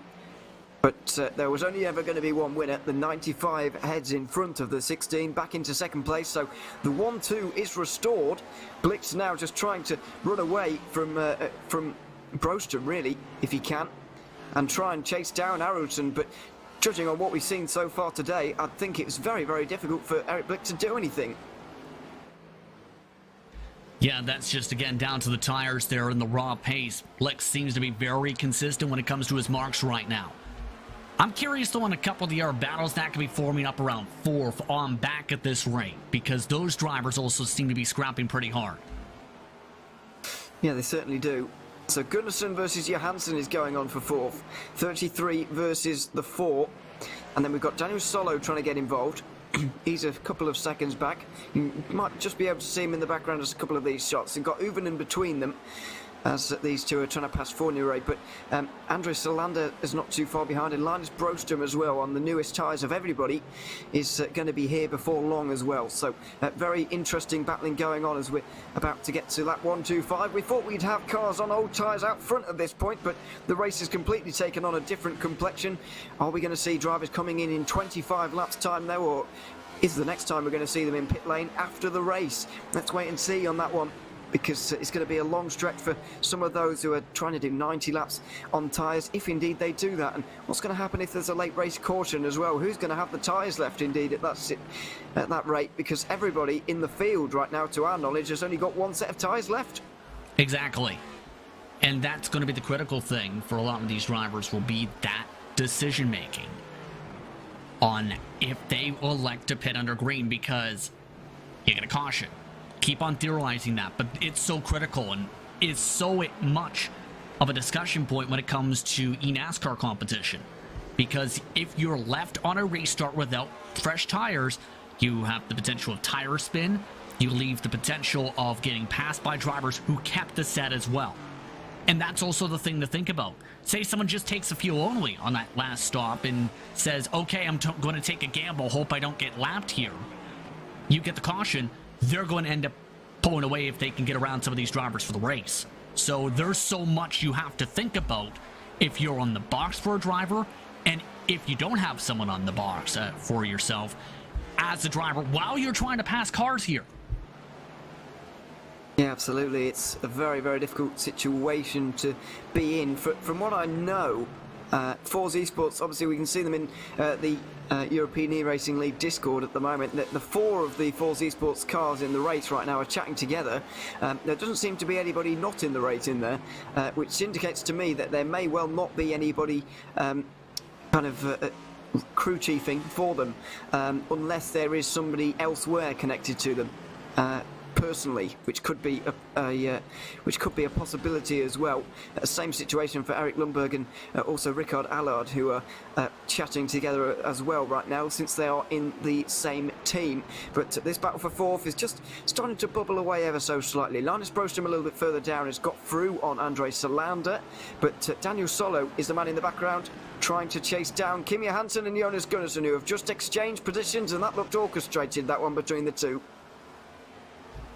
Yeah, I think that was just the factor in of, okay, I'm faster, or the driver behind is faster, should say, go on through. Because you don't want to end up holding someone up in that case and making a rival, especially with a couple races to go and with a mile and a half coming up. Absolutely, yeah. Charlotte Motor Speedway, 3 weeks' time. We're going to be here to broadcast the final part of the European E-Racing League for 2021. It should be a good finale. Let's hope that we do have a championship fight still on. There's definitely going to be one in the Teams Championship. We know that much. But what about the drivers? Is it going to be Linus Brostrom's day today or not? Is fourth place going to be enough for him? It looks like it might well be, but he's got to get up here first. He's got past Solander. We saw that for 7th place. But he's got to get up to Johansson here and get through on him at the same time, as we have 133 laps complete, very nearly in this race right now. Daniel Solo looking pretty good and closing on Jonas Gunnarsson by the looks of things. The gap is, they're pretty much nose to tail, pretty much bumping each other through 3 and 4 right now. Yeah, very close when it comes to those respective intervals for a few of those drivers indeed. See, also the 13 has actually just swapped on by. Also someone with a little bit fresher driver tires. It just looks like Gunnarsson is just struggling right now with how his car is handling. He's putting a lot of wheel input, I've noticed, into these corners. Just can't get into the throttle back on corner exit compared to some of the other drivers on similar strategy tires. So he just doesn't seem to have the feel with this track rubbered up, and now there being multiple runs built in on this racetrack. Look towards not just this battle, keep in mind though, this is around for 10th. Look at the interval up in your upper left hand corner of your screen. Blixt is starting to reel on in that 24, who's starting to struggle a little bit now with a lone run on the exact same type of stint of tires. He is a little bit, the gap is certainly closing. It's becoming a battle between just the two of them for the race win here, and it's looking to be an interesting one. This is an interesting fight as well, to be fair. Sawicki and Lundberg side by side. Lundberg keeping it tight on the inside line. Sawicki trying to swing around the outside, and they're going to come together on the exit of 2 into 3 and 4 once again. Is Sawicki going to have the rolling power around the outside here to make it work? Doesn't look like it. Lundberg might just about stay in front here by the looks of things, and indeed he does into 1 and 2, although it's not over yet. He can really roll around the outside quite well here, but not quite well enough for Dominic Sawicki on that occasion. Yeah, very hard fighting amongst these drivers. This is the battle for the lucky dog, hence some of the importance here in all this, keep in mind. Lundberg has the fresher tires by 7 laps, so I wouldn't be surprised if he pulls away now. But it took a lot of time, and that's partly because the equalization when you are grouped together in some of these circumstances, hence the difficulty to pass here at Richmond. Certainly can be, as Linus Broström might be about to experience. He's on the back of Jonas Gunnarsson for 6th position in this race. Daniel Solo has recently got through on the 33. We saw that a couple of moments ago. But Broström really starting to make strides forward, and here he is, the championship leader, looking to get 4th position, which would clinch the championship here today, unless Eric Blick gets to the lead. It's all still up in the air, but the 71 is going to head to the outside line already and get the run on the exit. Doesn't look like Jonas Gunnarsson is going to be able to do anything here once again, because only a few laps ago he was in 4th place, and he's really starting to struggle. Yeah, his car is falling off a cliff. Keep in mind, Hagman has elected to go for that extra stop strategy after 37 laps. So there is the window open for those who may try and burn that final set of tires and hoping there's no more cautions. Absolutely. It's an awkward place to be for Marcus Hagman right now. Johansson on the back of Gabriel Storr as well. 3rd place even looking on the horizon for Broström, but is this stint going to end just a little bit too early for him? And who's going to try and get to the end of this race? Are we going to see them in about 13, 14 laps time, or are we going to see them coming to the end of this race or not? Kim Johansson looks like he's going to get through on Gabriel Storr by the looks of things for 3rd place. The number 4 car continuing to make great strides. Free wide move with Marcus Hagman trying to get through on the ball on these new tyres. Very dangerous move there, but when you gotta go, I guess is the best way to put it. Hagman saying, I've got to push. Absolutely he is, with 155 laps nearly to go. He's got to go now. He's going to be feeling the effects of this a little bit later on, but he's going to go very, very quickly at this stage in the race. Still, Alexander Aronson leading this one, 1.4 seconds. It's kind of holding with Eric Blicht trying to chase him down. A good 9 seconds back to Johansson and Storr, who's falling backwards as Broström is trying to get up to Solo. It's not only a Drivers' Championship battle there, but also for the teams. It will be very helpful for the 71 to get through.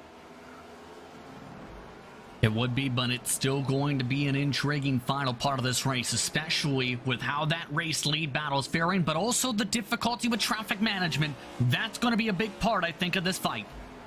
It certainly is. There's a lot of traffic out there. Still 16 of the 16 cars are in the race, which we do indeed like to see. Alexander Aronson is leading here at Richmond. We've got just over 50 laps to go in this race. One final quick commercial break before the end of this race coming right up, but we'll be back in a couple of moments' time with the finale of this event.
Welcome back to Richmond, where this race has just completely turned on its head. Daniel Solo brings out the, his second caution of the race, the third of the day, and we've got almost everybody into the pit lane. This is how it happened, coming off of turn 2. I believe completely on its own. The old tyres starting to take effect, and into the barriers he went, I'm afraid. The 13 making his way back onto the circuit, and yeah, it was pit stops for everybody by the looks of things. The 24 is going to get out in front of everybody else by the looks of things, but Justin, this race is completely changed now. Anybody who was trying to go to the end is obviously not going to now, and Marcus Hagman is in a lot of trouble. He absolutely is, because he is now several laps down as a result of that strategy. He's going to be essentially boxed on into his situation of needing a wave. He's pinned one lap. He needs another caution flag. Here's the problem. Now with this caution, this is also the worst scenario. He will also be on much older tires by at least 8-10 laps of green flag racing. You do not want to end up having that happen as a driver. And here's another thing to think about too. Eric Lundberg, believe he was that lucky dog driver, and as a result of all that strategy changing, he may end up having an interesting situation of saying, does he risk not taking tires and hoping he gets a caution to be the fastest car on the track for the end of the race?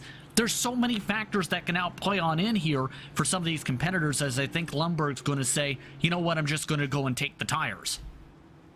Oh, that is a shame. I was hoping somebody was going to try and stay on the lead lap here and hope for a caution, because it would be a slam dunk win for anybody who can stay on the lead lap with the new set of tyres. Solander and Lundberg are indeed into the pit lane then, I'm afraid, and they're going to be making their pit stop. Just look like Daniel Solo stayed out. He looks like he's still on the lead lap. And yep, that's a wave. So he's got, I presume he's got another set of tyres, but I presume there's also damage on that car since he's just been into the wall, and it wasn't a soft impact exactly either. Yeah, he's got significant damage, and he's now in the situation where if he wants to have a shot here, he essentially needs a lot to happen, and it doesn't involve him. Yes. He does need things to go his way, I think it's fair to say. He's the final car on the lead lap. 9 cars are do indeed take that, as Solander's still in the pit lane by the looks of it. He's gone round again here, Solo, so he's still out there, but either way, as a number of cars go past the pit lane and the guys, past the pace car, and we get ready 2 by 2 here once again. So, very complicated situation. We've got cars everywhere, to be honest, but it's Arulton, Blitz, Storr, Johansson, Broström, Gunnarsson, Lundberg and Solander who are the top 8 at the moment, with Solo also on the lead lap, but with that damage and old tyres, he's going to be falling away quite quickly on this restart. For the 4th time today, Arulton is going to be in control of this field. It's been complete domination from the 24 here today. We'll see if he can continue on with that at the moment as they come out of turn 4 and take the green flag once again. Not many laps remaining. The gloves are going to be off here. Arulton is going to have some defending to do, you can be sure. We have not got long to go in this one. It's going to be a dash to the flag. Arulton with our great launch, but Storr having to play with a lot of traffic. That caution flag, if anything, really helped Broström's case with how much time he lost as a result of that pit stop situation under green. Look at that send. Down the... Oh, it's very close. Gabriel Storr's already been in that situation once before, and he doesn't want to be there again. Hung out on the outside, the two of them locked together, door to door, out of turn 2, and into 3 and 4 they go. Nicely done from Broström to get in front and stay in front by the looks of things on the 16 car there. We saw Gunnarsson trying to get involved but not able to. At the moment, he's in championship clinching position as long as Eric Blitz stays where he is. Yeah, and that's even then very tight in that point situation right now. I think to be safe, you want to pass by the number 4 right now. You need to catch up. Johansson passed by Kim's car. Be able to be right behind Blix, be in control of your own destiny at this point. Absolutely, yeah, it is right on the bubble. He needs to be in the top 7, make sure that he outscores Hagman by 10 points. He's absolutely doing that right now, and make sure that Blitz doesn't outscore him by more than 12 points. Well, at the moment, it is exactly 12, so he's right on the cusp of clinching this one here this afternoon. Let's see if he can do it. 40 laps to go at the line, but still a long way, really, for them to be racing. A good 15 minutes for him to hold on. And there's not exactly slow cars behind him at the moment, Brostrom. He's going to have pressure from behind, from the likes of the 16. Yeah, and that's if Storr has been able to figure out his issues with that right front tire burning too quickly the past couple runs. If he can improve the pace, he might be able to be the thorn in Brostrom's side at this point. Both of them got really loose over the bump in turn 2. Absolutely, we've seen him fall off quite dramatically, Storr. So, can he keep things under control this time around? We've got 40 laps to find out, I guess. Not the longest green flag run, but it's also long enough for things like that to develop. It's been the kind of the normal stint length for these guys, rather surprisingly, throughout this race. And so, nothing out of the ordinary for them. No tyres left for any of them. Even if there is a caution, there's not going to be any pitting from anybody other than Daniel Solo, but he's already struggling to stay on the lead lap. He's half a lap down already. I'd be very impressed if he can stay on the lead lap.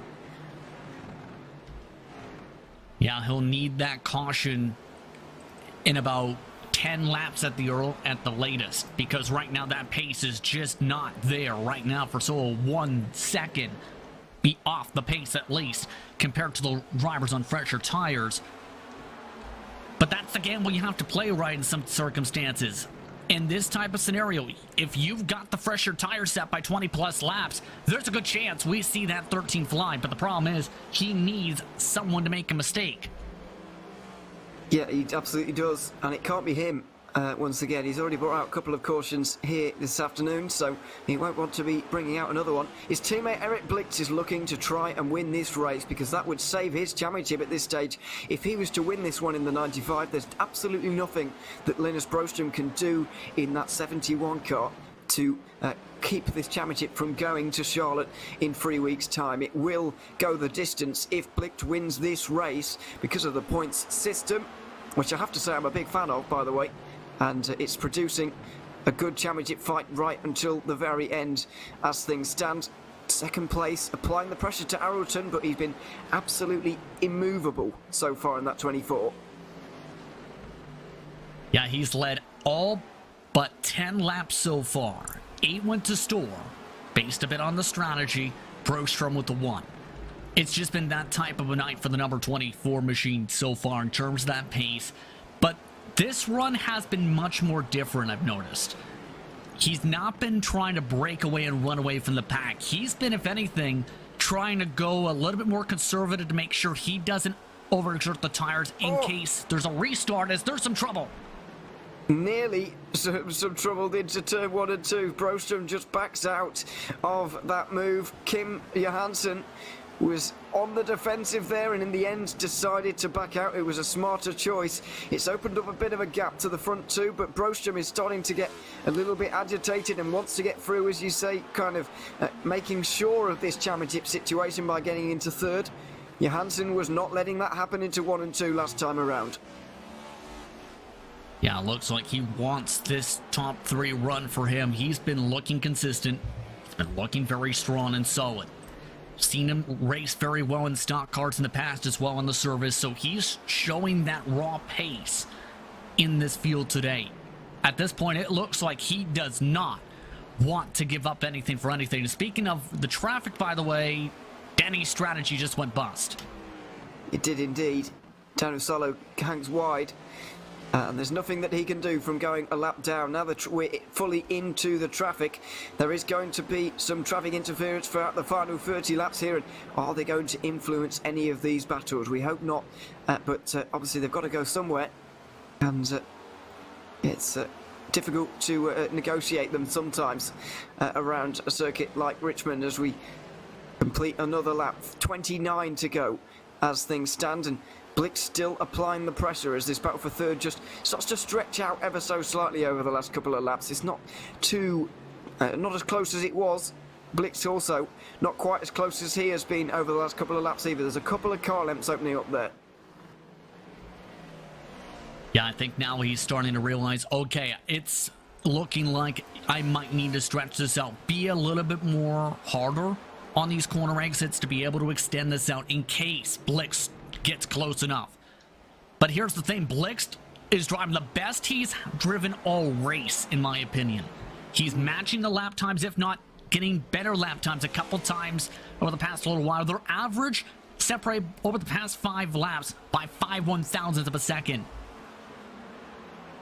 They are exceptionally close as things stand, but I agree, this is Blick's best run of the day in the 95, and it needs to be, because at the moment the championship is not going his way. Even if he gets side by side and just leads a lap, Aronson gets back into the lead. That will be enough in the present situation. Obviously, Broström getting through on Johansson would change that, but even so, just leading one singular lap here for the 95 would be enough as things stand, but you never know what's going to happen behind. Johansson, all of a sudden, becoming under more pressure as the gap is opening up to the front two. That's still separated by 3/10 or so currently, give or take. Blix now is the closest he's been right now, and this is now going to be the thing. You see the difference in the lines too. Blix, I think, has found something. Using the banking off of turn 2 in particular as a ramp, cost him a little bit of time on entry apex, but gains it all back. Couple 100s more so by corner exit. Blix just found something that's got him that extra pace now. He absolutely has, and I feel like Aronson was trying to kind of replicate that a little bit going into 3 and 4 that last time, but he didn't quite nail it as Blicht has been doing, and once again it's a nice 1 and 2 from Blicht, and he gains a little bit of time down the back straight. Daniel Solo, by the way, it finally bites the bullet and comes into the pit lane. Hardly surprising to see because of the way he has been going over the last few moments, but this battle for the race lead is getting very, very exciting indeed. It can't be long before the gloves come off and there's going to be some interest between the two of them. Solo is going to get out of the way, or is he? Oh dear. Oh! Tries to get into the back of Aronson. Well, he's got new tyres on, actually. That would be why he's diving so deep into the corners, won't it? Because he's just put some new tyres on now. Getting through on Aronson is going to be a difficult prospect, and this is not where the 24 wants to be at all. Going side by side with a teammate as a caution comes out. Daniel Solo will be very glad he got through there because he's 1 lap less down, quite possibly. Or is he? Not entirely sure. If anything, Daniel is now going to be 3 laps down. Here's the reason for the caution. Wow. Fournier into the back of Sawicki, and that was a big hit for Dominic Sawicki. So there's no tyres for anybody here, basically. Exactly. So wouldn't be surprised if everybody stays out here.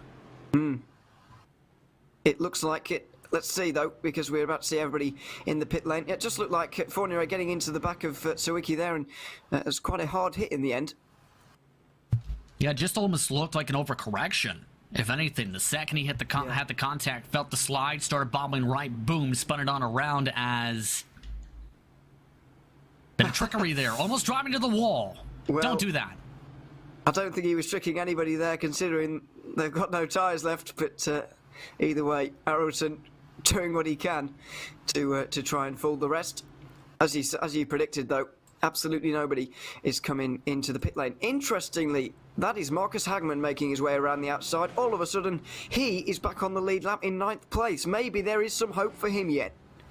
He has the oldest tires out of anybody on the track still. Keep in mind, though, I could still see him pick up a couple positions, but I don't see him getting back to where he was running fully before, if you get what I mean, because of the older tires.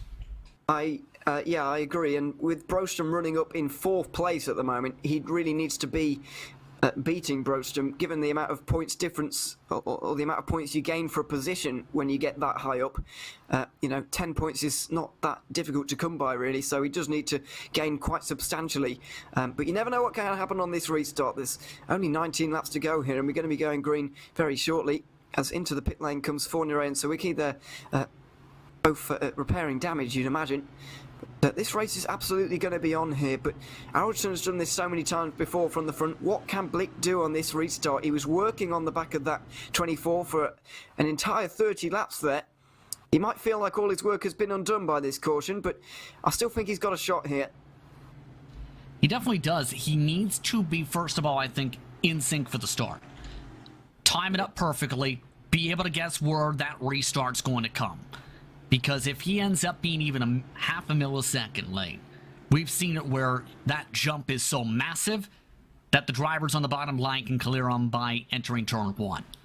If Plixt wants the real shot, he needs to keep it side by side, pinch on down the driver to his inside, that being Alexander's car, and then get the run off the corner, keep it side by side, take the lead by the exit of turn 4. That's the best way to try and put it. If that doesn't work out, he needs to get to the bottom immediately and then try and find a way to take away that preferred line from the 24. You could also, in turn, get to the physical part of it to potentially use a bit of the bumpers, but here's the thought of that too. Do you want to try and keep your championship hopes alive by moving the guy who's led almost the entire race? Yeah, absolutely. It's a difficult conundrum at this stage. Looks like we're going to go green with 16 laps remaining. It's not going to quite be this time, but I think they're going to go 2 by 2 at the end of this because the lap cards have just been filtered out of the way. Also, Linus Brostrom here has got a real opportunity because, you know, there's not a lot he can do if Blix wins, but if he's only second place, then Brostrom has got a good chance of getting through here on Kim Johansson, who he's found difficult to overtake so far. So maybe there's an opportunity here for Brostrom as well. I think absolutely there is right now, because if they get the timing up right on that second line in particular, I wouldn't be surprised if he tries to pass on by, if not completes the pass on Johansson. Then it's game on for the battle for second, if anything. It is absolutely game on. So 16 laps to go here at Richmond. And is it going to be the final one in terms of this Drivers' Championship being alive? Is Brostrom going to be clinching it here at the end of those laps? Or is Blix going to take this further? We go green once again. The green flag is in the air.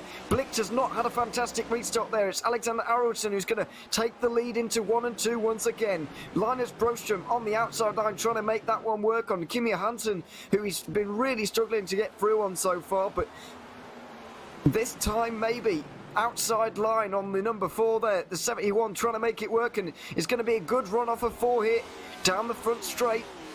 It's possibility into 1 and 2. This is stacking up the field behind as well as they race into 1 and 2 once again, absolutely locked together. Brostrom's doing a really good job controlling the potential of the tire spin right now in this battle for third position, trying to force Johansson to lift hard off the gas right there. See that little wiggle? Forces him off the gas, loses the momentum. Brostrom with a better run. Nice run around the outside there, and the 4 trying to keep it on the inside and make sure it doesn't run into the door. Side by side behind as well between Storr and Gunnarsson by the looks of things. Or is that a lap car? Quite possibly it could be of Daniel Solo. It is Daniel Solo because he's got new tyres on and a whole load of ambition at the moment. So side by side behind, but it doesn't really matter too much. Storr decides to get out of the way of that because he doesn't want any part of it at all. Solo trying to get through without disrupting everybody else is a very difficult task for him at the moment. Especially since he's several laps down. He's got the freshest tires in the field, but at the same time, do you want to end up getting involved with the leaders to the point of contact? The answer is obviously no. That's the dangerous part for Daniel, is you do not want to be that guy who has the impact for the championship. Absolutely, as Brostrom is still on the outside, they're still fighting it out, the 4 versus the 71. This arguably doesn't matter too much for the championship, but it does keep Brostrom more safe, being in 3rd place with regards to being 4th. Johansson with not a good run off of 4 that time, and finally the position goes Brostrom's way. Now it's up to the 95, with only 10 laps to go. He needs to win this race. Really solid pass there, and really solid movement as now some of the drivers are starting to make some moves. Some big mistakes starting to pop up for Storr, though. He's really struggling under brakes now. Zalander through, and that is important for the team's championship because Zalander is a scoring driver for the Alcantech NHR team, and so he needs to get as many points as possible, and he's just gained another 5 with that move on Gabriel Storr. Arolsen and Brostrom being 1st and 3rd at the moment is obviously better for those guys, but every point is going to count at this stage in the team's championship. Caution flag is out once again. Gunnarsson is the one who's gone around, and we're going to have a dash of a few laps towards the end of this race. And that may open up the door for a bump off to the corner to battle for this race lead. That could change things up a lot, let's put it that way. But the reason for the contact and the caution, turn 3 bites again, and the number 6 involved again. Yeah, Fournier, after getting tipped around himself earlier on in this race, he's been tipping around a couple of others, I'm afraid, in the latter portions. So there's only going to be a few laps to go here, and you can be sure Blicht is going to want to get through, obviously, because the championship is on the line, or at least keeping it alive is on the line. So what is he willing to do? My concern is it takes him quite a long time to kind of build up and get close to Aronson, and he's not going to have time in this race anymore. He's not going to have the time at all. He cannot afford to allow that 24 to get away by more than 3/10 at the max to be able to have a realistic shot, in my opinion. Because it seems like Blixt has good speed for laps 2 through 5 when he's absolutely 100%, 150% if anything, pushing on those tires and leaning on them. Then he started to drop back as they were fighting hard for that third spot. I was keeping a close eye on that lead fight. If Blixt wants the realistic chance here, he needs to basically be right on the bumper. Basically, do not allow Alexander any breathing room. Pressurize him, almost use the intimidator button of sorts. He needs to use everything he can at this stage, and even then, it's hard to see Aronson not winning this race. He's led so many laps today, only 9, you said earlier, that he's not led in this 200 lap race so far, or it's going to be 200, so a staggering amount of laps led. Obviously the 5 points are going to go to him, and that's a really secondary thought to him at this stage. He just wants to win this one. Eric Blicht, if you remember, he has had a second place in this championship before. He's had a number of strong runs, of course, because he can't get up towards the front in a championship without having strong runs. He got second place back at the very first race at Michigan, despite leading the most laps of everybody in the field. He got second place at Las Vegas as well. This is going to be by far the most heartbreaking second place, though, if indeed he's going to come home in this particular position. He needs to take his first win of the season. It cannot be his second of the season, or it's going to be over, and Broström is going to be crowned champion in 5 laps' time. He cannot afford that. And I think this is all going to come down into the thought process of temperament as well. Do you, as a driver, want to move someone or risk turning them around for the race win? Because realistically, that can vary from person to person, obviously. Do you want to be known as that guy who did this, or that person who did that? That you have to consider, especially with how this could play out here at a track like Richmond with 4 to go for the restart. Yeah, absolutely. There are going to be 4 laps, barely 90 seconds of racing. Barely 90 seconds for Eric Blicht to get through here on Alexander Aronson, who's put in a quite dominant performance, but is it going to be a race win by the end of it? Blicht hasn't even led a lap here today, despite the fact he spent most of the race in second place. That's how dominant the 24 car has been.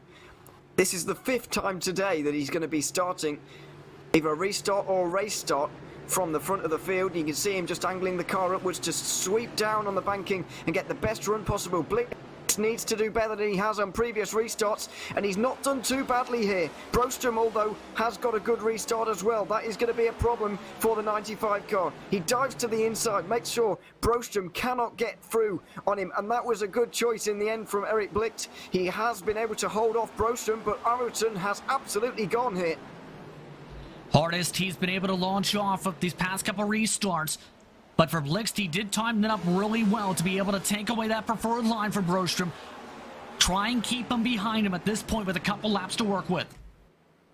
At the moment, it's not enough. Broström will still be... We've got a slide behind for Salander. That's important for the team's championship, but everybody stays facing the right way, fortunately, and we're going to stay green, it looks like, for the final couple of laps of this race. 200 around here at Richmond, 4/10 of a second. Blicht is not close enough. He's not getting pressured from behind with Broström, fortunately for him, but he's not close enough at the moment. I think Alexander's got the great chance to come away with this victory. No one's been able to keep up with him much of this race. White flag is out. Final lap. One more time around for Alexander Aronson, who has led almost every lap, 191 if he can hold on here. Eric Blicht has done all he can He's within 4 tenths at the moment. He's been following this 24 car the entire day, but it looks like it's not going to be his. Alexander Arutin out of the final corner, and a dominant display ends in victory at Richmond for him, but behind in 3rd place. Linus Brostrom, with still 1 round to go, is going to clinch the 2021 European E-Racing League in a dominant display of driving from him as well. Brostrom has had a fantastic year, of course, and the fireworks set off at the end of the race. A great performance from him all year, but a great performance from Arutin, first of all, to win this race quite dominantly. Absolutely had the pace right from the get-go tonight, showed it from the drop of the green flag, pulled away by as much as 4 seconds in green flag conditions. He just had this place figured out with this car to a T. He was near impossible to touch tonight. And 191 laps led for him. It's at less than 4 tenths in the end, but it was enough over Eric Blicht, who 2nd place wasn't quite enough. Linus Brostrom is your 2021 champion from 3rd position. Kim Johansson, with only his 2nd performance of the season, in 4th. Gabriel Storr gets another top 5. As Marcus Hagman's 6th place, not enough to hang on to this championship contention either. Eric Lundberg's 7th position ahead of Andre Solander, with his late trials and tribulations on the final restart. Jonas Gunnarsson, the final car on the lead lap, in 9th, ahead of Tony Ubernen, the first car, 1 lap down in 10th. Moving on down to the guys a little bit further away, Ricard Allard was 11th ahead of Daniel Solo, who was involved in a couple of cautions, I think it's fair to say. Robert Erling 13th ahead of Bertrand Fourniret 14th. Daniel Adam finished 6th lap down in the end, and Dominic Sawicki wasn't able to finish this race, I'm afraid, after he got spun around by Fourniret not too long ago.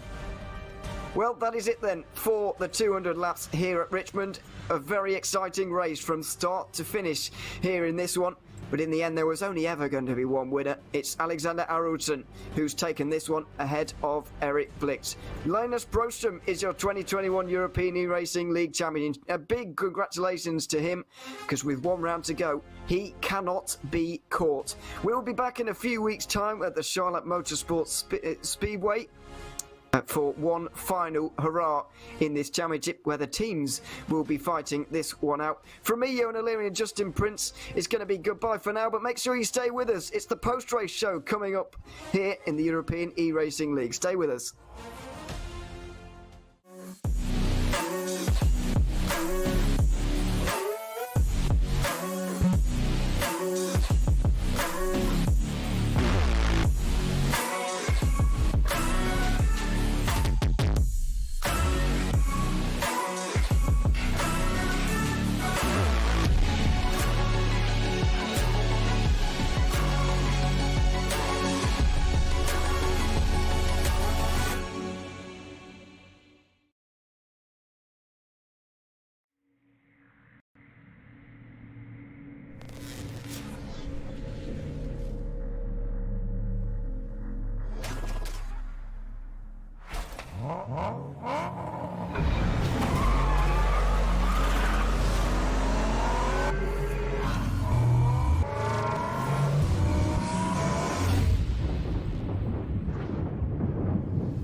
Thank you, Evan and Justin, for guiding us through this amazing race at Richmond Raceway. And with us right now, we have the 2021 European E-Racing champion, Linus Brostrom. Linus, how do you feel right now?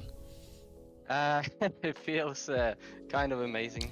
I mean, obviously the field wasn't the biggest, but it's a very big relief to have it done even before the final race, if my calculations are right anyway, and it looks like that. So yeah, it's just a massive relief to win the first season of the European E-Racing League and to get another championship, so to speak. And the race was pretty good actually all the way through. A couple more cautions than I would have hoped for, obviously, but everybody seemed to run the same strategy, and I was obviously the third fastest today. So massive congratulations to Alex on his win as well, making it 5 in a row for Force.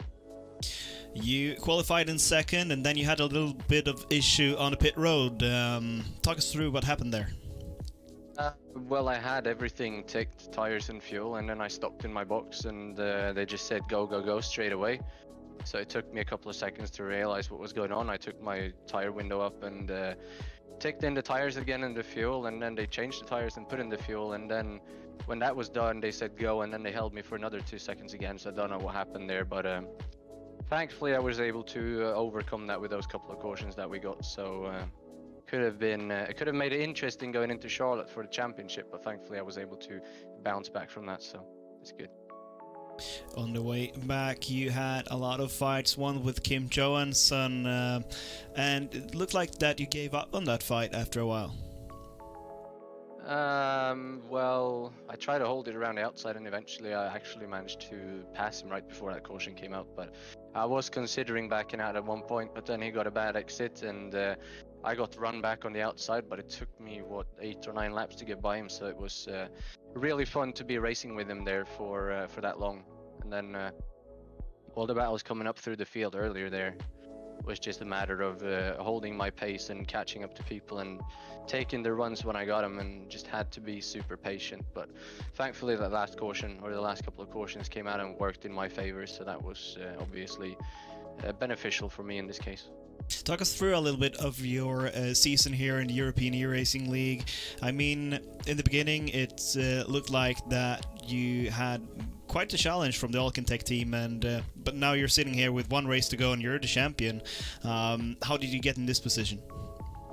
Well, we didn't start out very well. Qualified up front at Michigan, I think, and had I think it was the pit strategy that played wrong or something. We just didn't do well, and I finished like 10th or something. And Alcantech obviously had a great race, so I thought it was going to be a very tough season. And then I came back at Nashville with a 3rd place finish, and then Phoenix didn't go as planned, but still decent points. And then from then I've been 1st, 2nd, 1st, and now 3rd. So I mean, 5 top 3s out of 7 races and 7 straight top 10s. Pretty much the same as I had almost in the first season of the Swedish E-Racing League, when I had 8 top 5s and won the championship. So it's just all about consistency, and even without the drop week I still would have had the lead, but with my drop week being a 10th place finish, that's obviously very good. So you've always got points to lean back on, and that's obviously what's made me secure this as well, because at worst I'll get points for a 10th place finish with a lead lap at Charlotte, and that gives me enough points that nobody can catch me. So obviously 7 decent results is the reason why I'm here right now. Talking about Charlotte, that's the next race. You've already secured a championship. Are you gonna race the Charlotte race, or are you just gonna show up, and what's your plan for that race? Well, it would obviously be fun to join RaceBot and commentate on that race instead, but we still got a team championship to fight for, and I want to help my teammates out as much as I can, and obviously always want to win when you do one of these races. So getting a hat trick this season would be perfect, and even though Alex and I scored more points than the Alcantech boys did today, we obviously still have that fight to take to them. So we still got to score some decent points, especially since there's no drop weight there. I don't have that to lean back on in that championship. So I pretty much have to race, because there's only the 2 of us versus the 3 of them. So if I leave Alex alone out there, Alcantech's probably going to get that. But it would be nice to score that championship as well. The team championship is the next objective for Linus Broström. Congratulations, our 2021 champion in the European E-Racing League for Force Esports. Is there anybody or anyone that you want to thank before we carry on? First of all, Battle Riff and Kappa Bar obviously are sponsors, and then since I'm here and I won the championship, I think I can afford to shout out my Swedish Eracing sponsor, Cooler Master, as well. Obviously a great partner of the series as well. They're not on my car here, but they are in the Swedish Eracing League, and it's always fun working with them. And then Racebot and you guys for putting on the show as always. I know all the work that goes into it, so it's great that you're able to put on the whole series and the broadcast and everything. And then Alex for the win today, Marcus for being a great teammate, and Robert as well. Race didn't go to plan for him. Shout out to Eric Blix for a good race today as well in second place, and then Kim for that battle at the end as well. So just everybody involved pretty much. Pretty much everybody involved. Thank you, Linus, and congratulations. Go celebrate now, and we will continue with our broadcast. Next up, we'll talk with Eric Blixt in a minute. Of course, and obviously a very happy and well-worn Linus Broström after this race.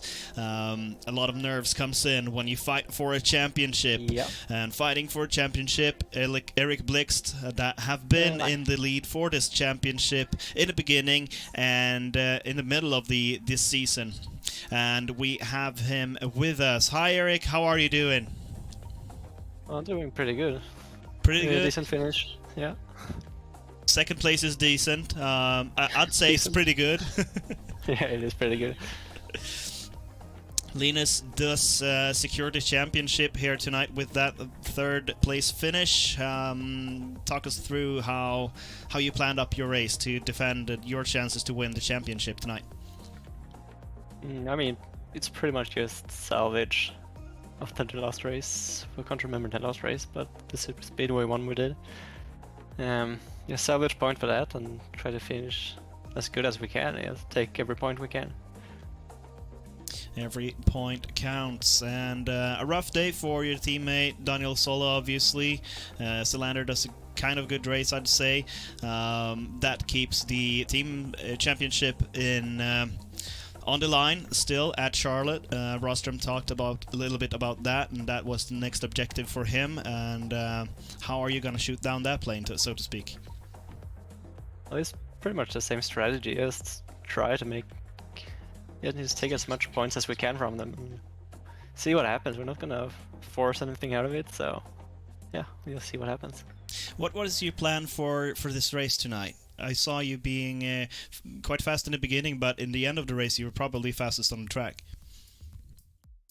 Yeah, I mean, I hoped for, like, the last run was a good run on the tires, so if we would have gone green, I would have probably stayed on his bumper and forced out a mistake from him. He did one mistake in the restarts, but then we got to a caution and chopped the race down to 3 laps to the finish. So yeah, can't really put the car in there without risking spinning out, so yeah, had to take it as it came to me. Was there anything that you changed in your driving style at the last stints compared to in the beginning of the race? The first stint was pretty good, even though it was short. The middle one, when I was behind Linus, I probably drove the wrong lines and scrubbed the front tires a bit too much.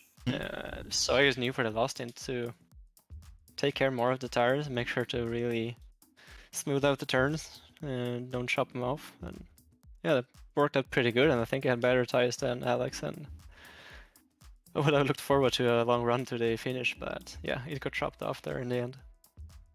Got dropped off short. Is there anybody you want to thank before we carry on this broadcast? I would like to thank Alex Jönsson. I forgot to start my spotter, so he had to jump in and spot for me. So yeah, and then it's the sponsors, SimLab, Alcantech, Newman Racing, and all my teammates. Of course, making it all more fun to drive, having a good company. Of course it does. It's a nice crowd that you're hanging around me. Tell Alex I said hi. I will.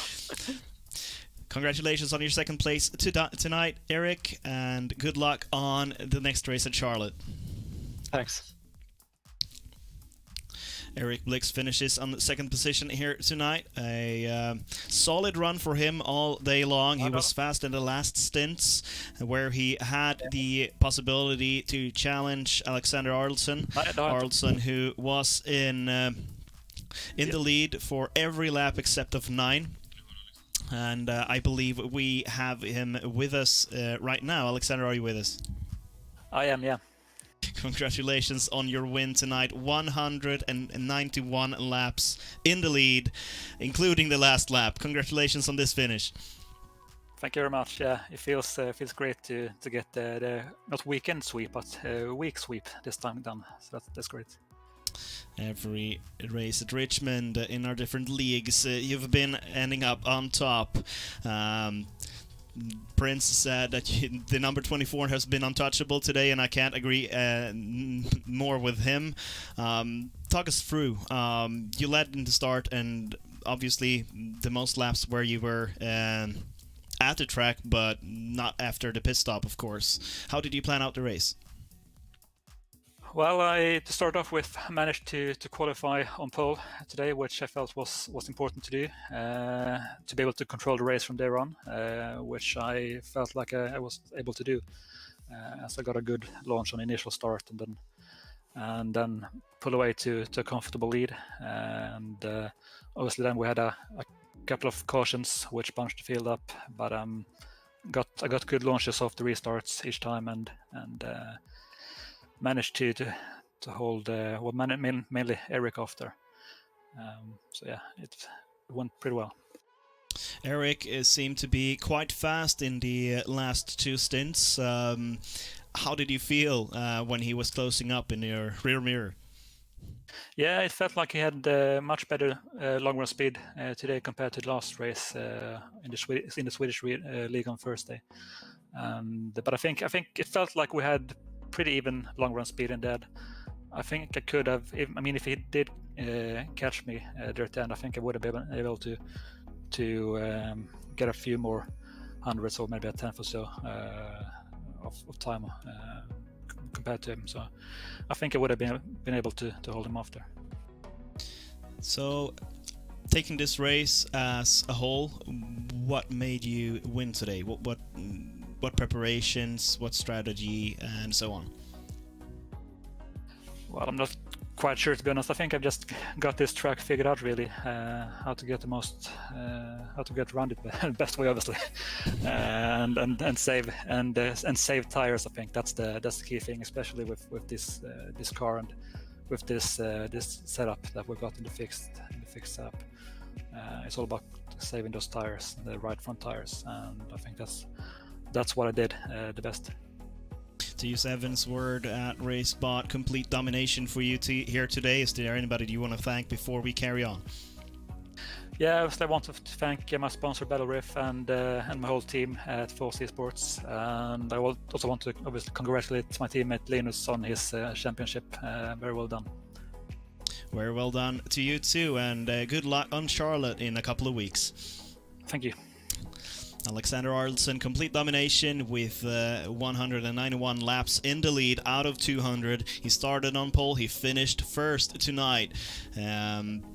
Quite a bad day for Daniel Solo. He didn't really qualify that well. He spun around, we saw him there, and was in two cautions tonight, and that put him in a bad position for the rest of this championship, unfortunately. Fortunate for Linus Broström, he is our champion tonight for 4C Esports, but the team's championship carries on. It's the duel between Alkentech NHR by Richmond Racing and 4C Esports, and we will be following that through. Before we end this broadcast, I want to do an honorable mention to Kim Johansson for his race tonight. He had been really fast, up in the top 3, top 4 all night, and had a great mid-run speed, at least. Short run speed, yes, mid-run speed also. He struggled a little bit on the longest runs tonight, but in the mid-range runs, he was really fast, and there's something coming up for him in the future, I think. He's taking the steps in the right direction, at least. And with that being said, our champion for the Drivers' Champion is crowned, and his name is Linus Broström. He competes for 4C Esports, but the team's championship is not over yet. So tune in 3 weeks on the Sunday at 5 p.m. and we will see what happens in our season finale at Charlotte Motor Speedway. Thank you for tonight.